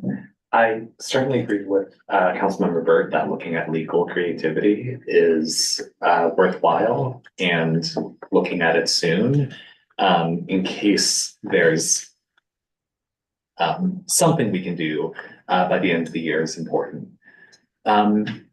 That said, just kind of moving forward on what these building energy code amendments could be if things work out for us. In response to a public comment, I like the idea of a passive house certification, streamlining or meeting requirements for presumably single family, but potentially multifamily homes. If that is a concept that makes sense and is astringent or just otherwise equally beneficial, I think giving people that option is generally reasonable. Before I get to time of replacement, let me ask about a couple of other things. Do we have green building codes on cool roofs and other kind of efforts to reduce the heat island effect? We do, as well as the energy code has provisions for cool conditions in our climate zone. Have we considered any modifications to that, They're or pretty do we think stringent. we're pretty? They're pretty stringent. Okay. I definitely echo Councilmember Bird's thoughts about fire-related code changes in the foothills, or just any high-risk fire zone. And I know there are a lot of examples of these codes just from neighboring cities and neighboring counties that have had high fire risk as like a top of mind issue for a long time. Are there any thoughts about other or about what we might pull in for fire risk reduction, or is that something TBD? I really feel like our fire prevention team would be better fit to answer that question. I don't believe we have them available today, but we can take that as a report back to you. Follow up. Okay, thank you.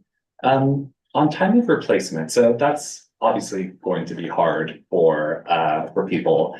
Do we know if this has been applied in other cities, and do we have any case studies or examples of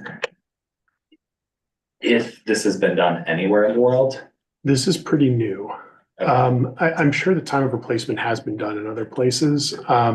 But with the Ninth Circuit Court decision, it's pretty complicated. And this is a relatively new opportunity that has come up from a statewide working group and a regional working group. And so we're approaching it fairly cautiously. I think that's why we are laying out, our recommendation that we try to align time of replacement standards with either regional mandates or only move forward if we can get several building divisions in the area to work with us on it. Yeah, I agree that something like that makes sense. And I'm also curious about other cities anywhere in the world, because there might be exceptions or extenuating circumstances or other things that other cities have actually encountered and have carved out and could make people a lot more comfortable with the program. But I really like the ambition and also the care that we are applying to the ambition to make sure that we can do this smoothly. One other thought. Cost of remodel time of remodel and replacement standards could also apply to some condos and townhomes. Like if some condo has its air conditioning separate from everything else, or a townhome might have its own water heater. I think there's not a discussion of applying those time of rules to that kind of multifamily housing, right? Do you know, or should we have ID 360 answer? No. I'm wondering if our consultants could weigh in on that, because I hadn't thought it was restricted to single family. Maybe we can get a little more info on that.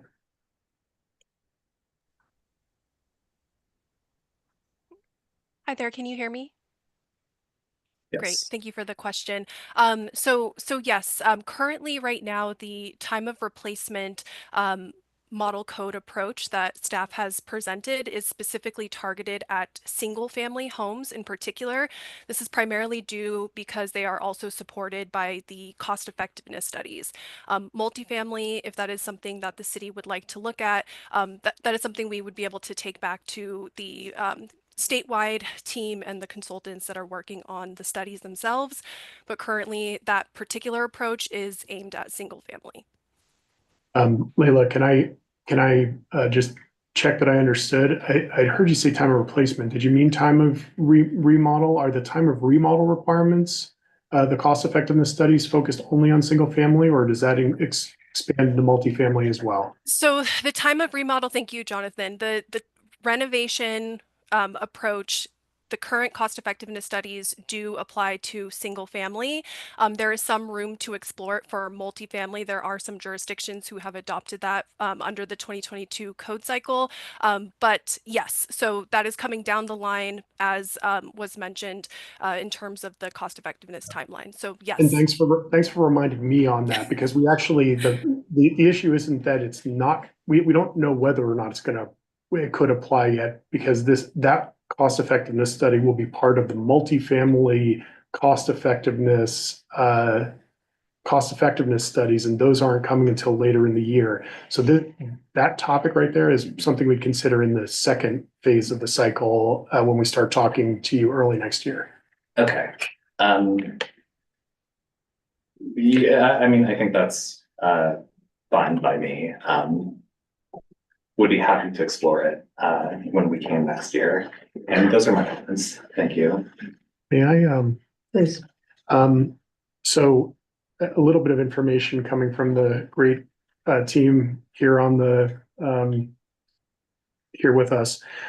So first off, one staff member took a look at the text of the bill as it currently stands, and there is a provision in there, and we need to understand from our legal department how this exactly works, but it says that you could extend energy or green building code standards if they're substantially equivalent to things we already had on file. But we need to make sure we know how that works and whether it really means what it looks like it means. Yeah, that's what I was gonna come back to, my comments is I was surprised to hear about the sunset, because I had thought there were ways around it, and perhaps that's the way. Yeah, I think we're still figuring out how that works. So, but in terms of adopting these more aggressive ones, you know, how much more aggressive is substantially similar. So I think, you know, the conversation is still worth having, but I do think then it relates to timing and your next steps slide. I think we're going to know, even though the Senate will go more slowly, I think we're going to know relatively soon, you know, what happens with this bill, because it does have this urgency clause. And and typically I'm looking at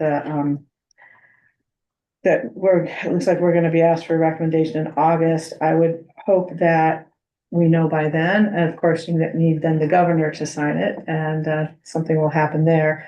But hopefully he would consider this ahead of the normal September time period when he normally decides whether to sign or veto bills, given the speed.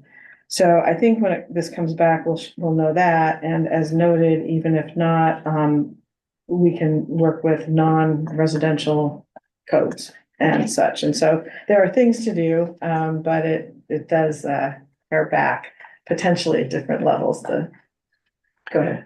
Sorry, I can also add another piece of information that came back. There are no California cities who have implemented a time of replacement mandate yet. This would be the first.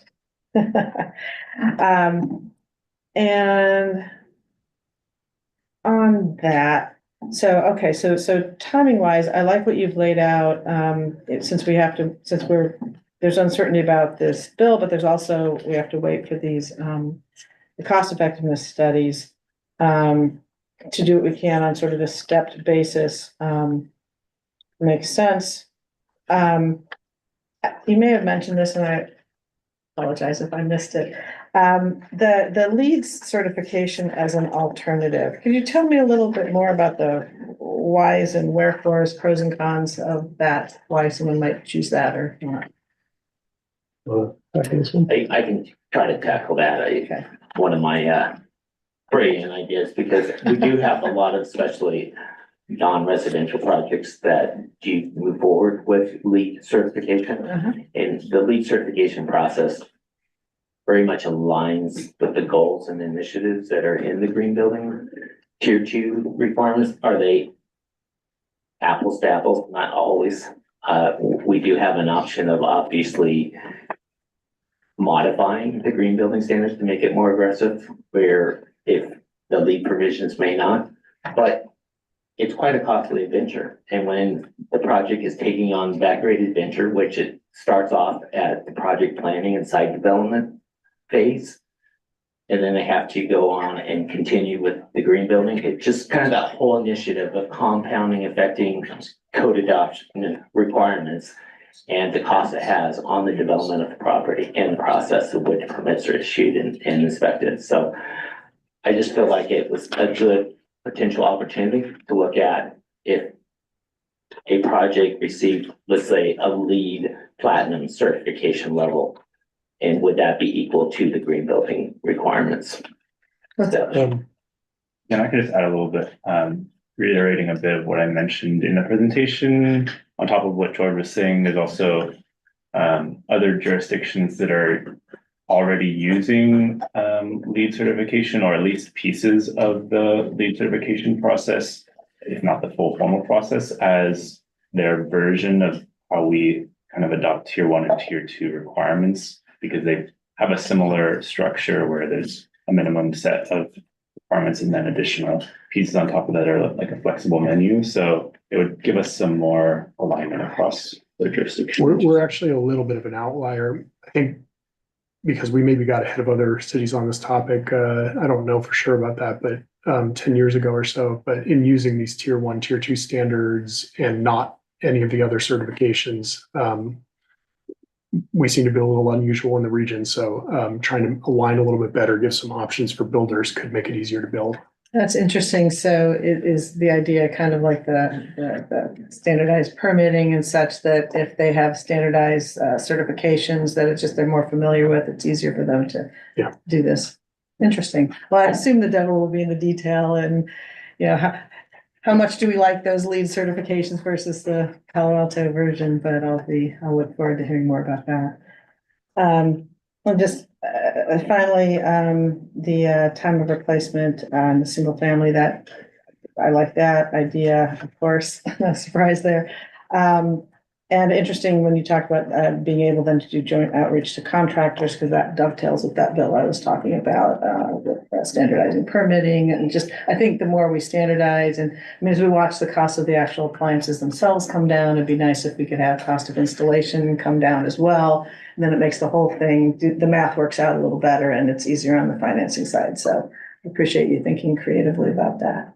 yeah, and I would just say, you know, from a permitting standpoint, we are every day looking at creative ways to make it an easier permitting process and cost-effective process for permitting. We have launched the instant permitting process for heat pump water heaters, which has been very successful over the last year. We're going to be working on a instant permitting process for residential heat pump mechanical equipment installations. And so we're just trying to take in all the considerations such as sound requirements and so on and so forth to make sure that we don't create other concerns in the community. Sure.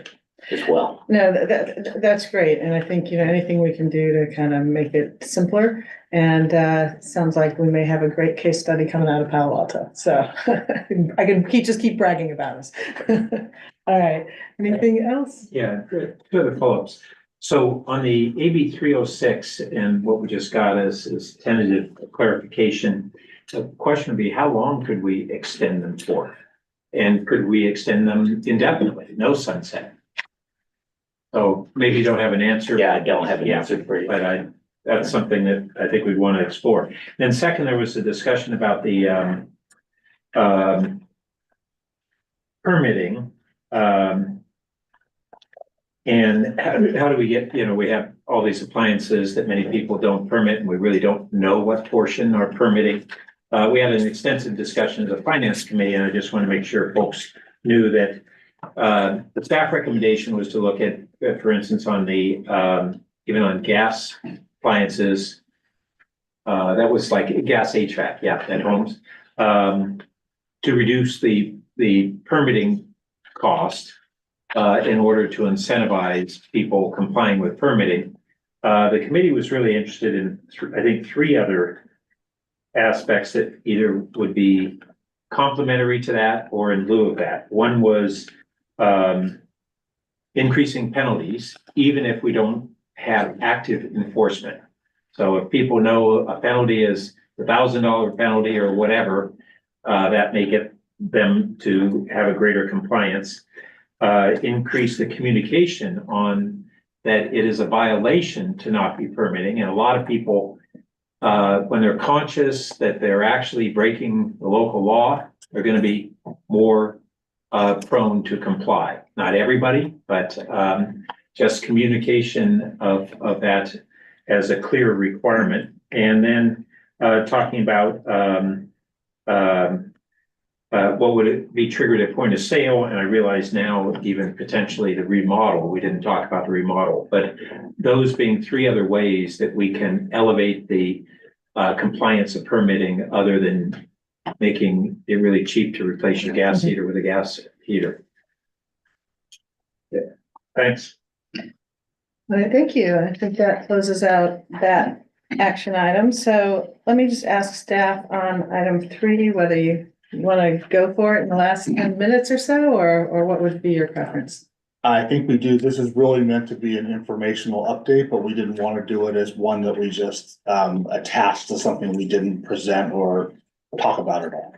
So it can be brief. Well, with that, we'll move on to item 3, single family electrification program update. And I want to introduce Diane Bailey, Sustainability Program Administrator and former member of the committee's working group.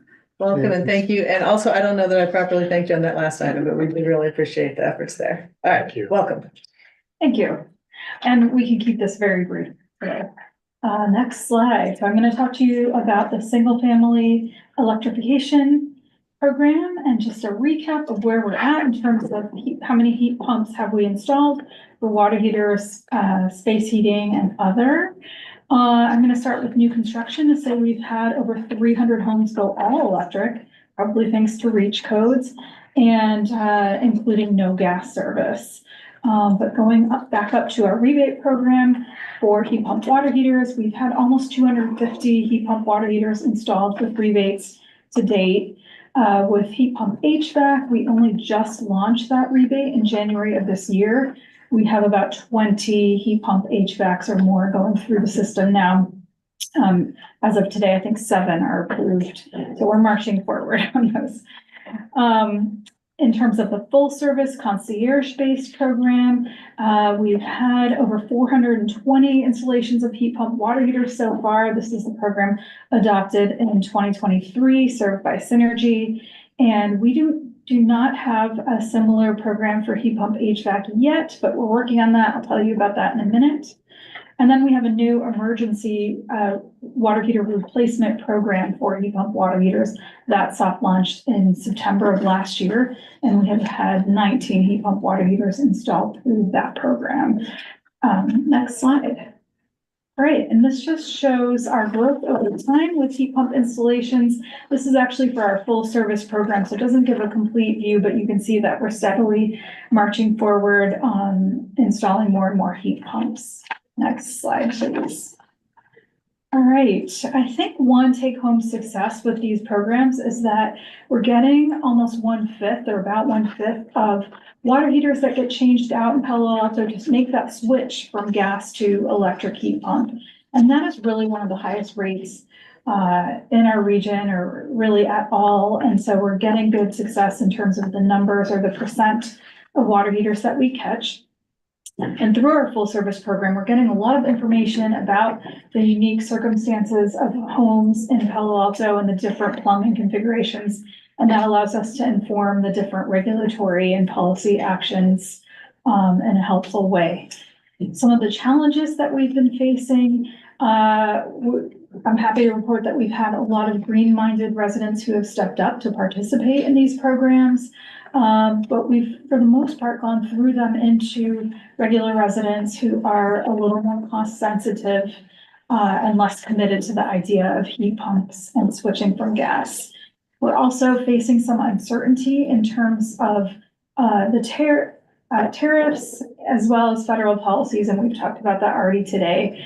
But that uncertainty and potential upward pressure on pricing is definitely tough for these programs. Next slide.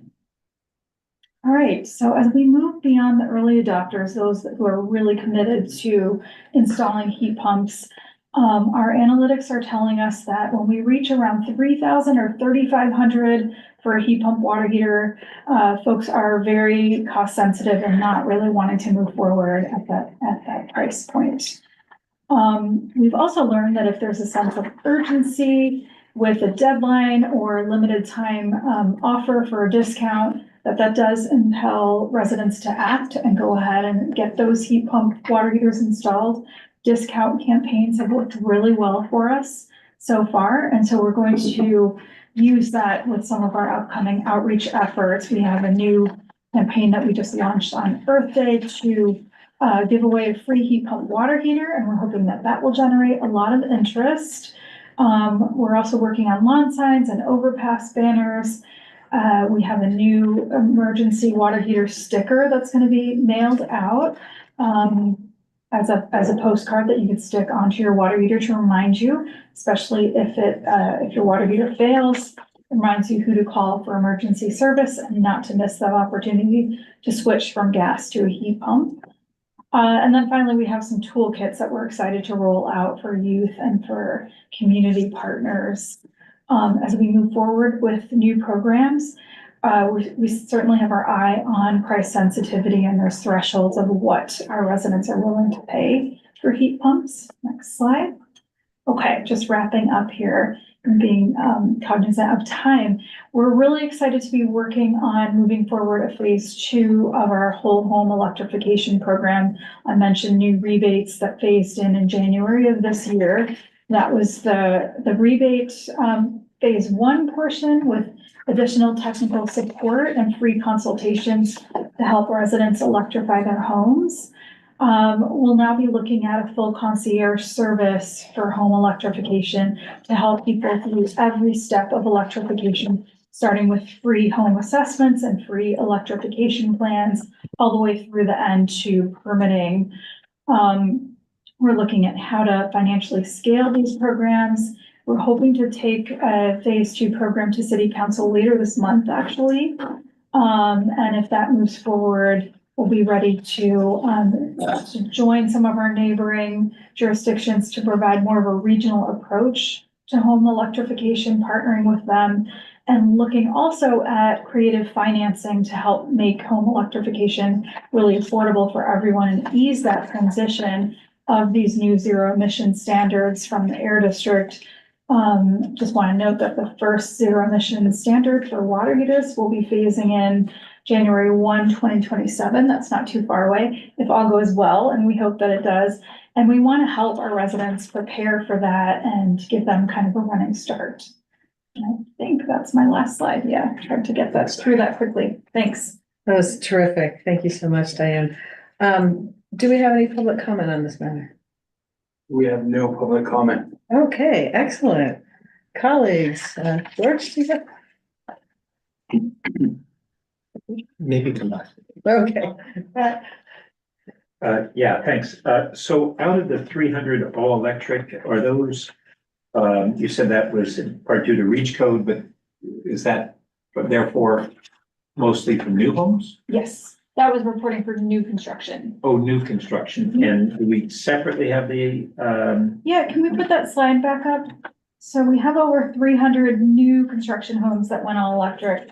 And then we have over 600 homes that have installed heat pump water heaters through various programs. For heat pump HVAC, it's tougher for us to know with our new rebate program. We just have about 25 or so going through so far. That's brand new.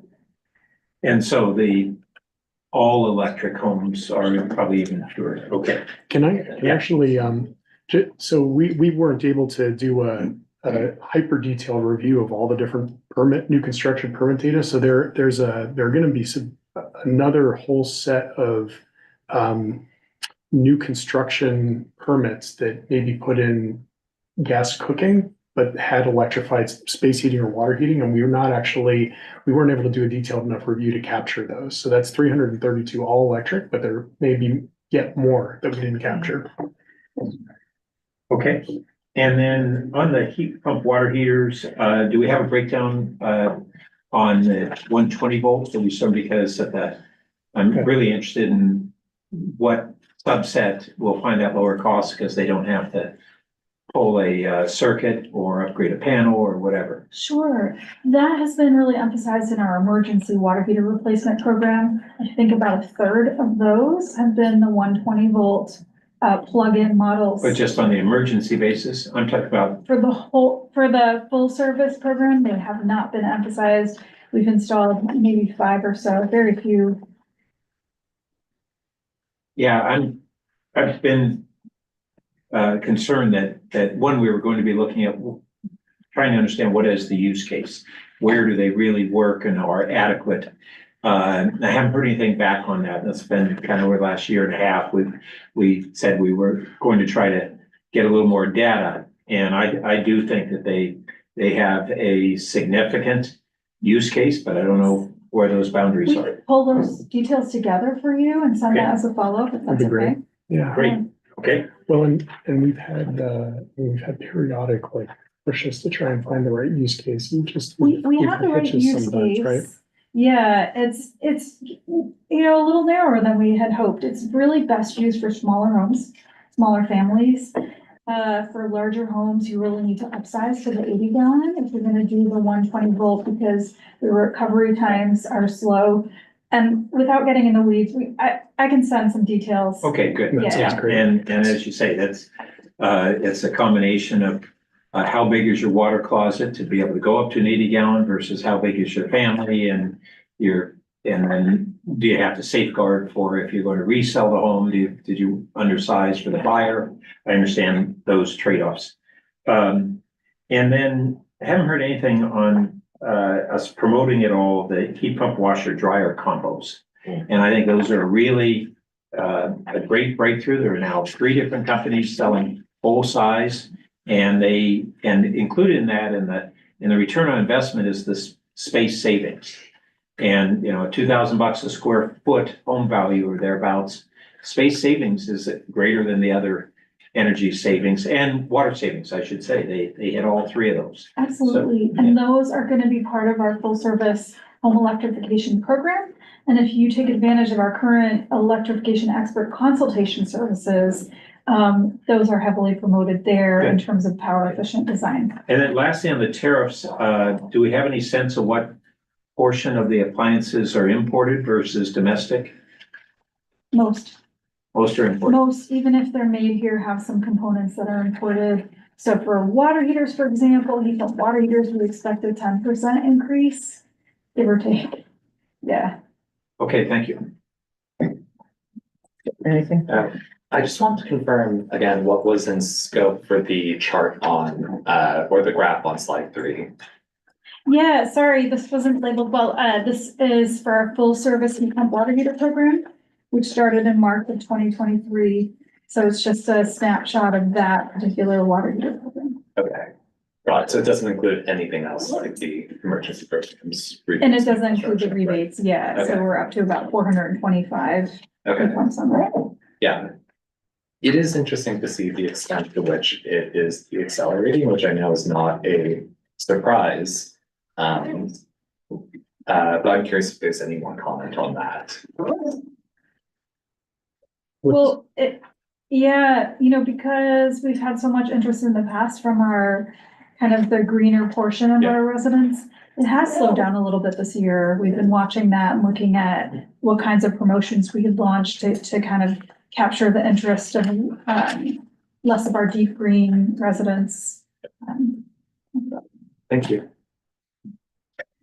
Thank you. And Sam, if you could go back to slide 2, I have a question on the rebate programs, far right, top one.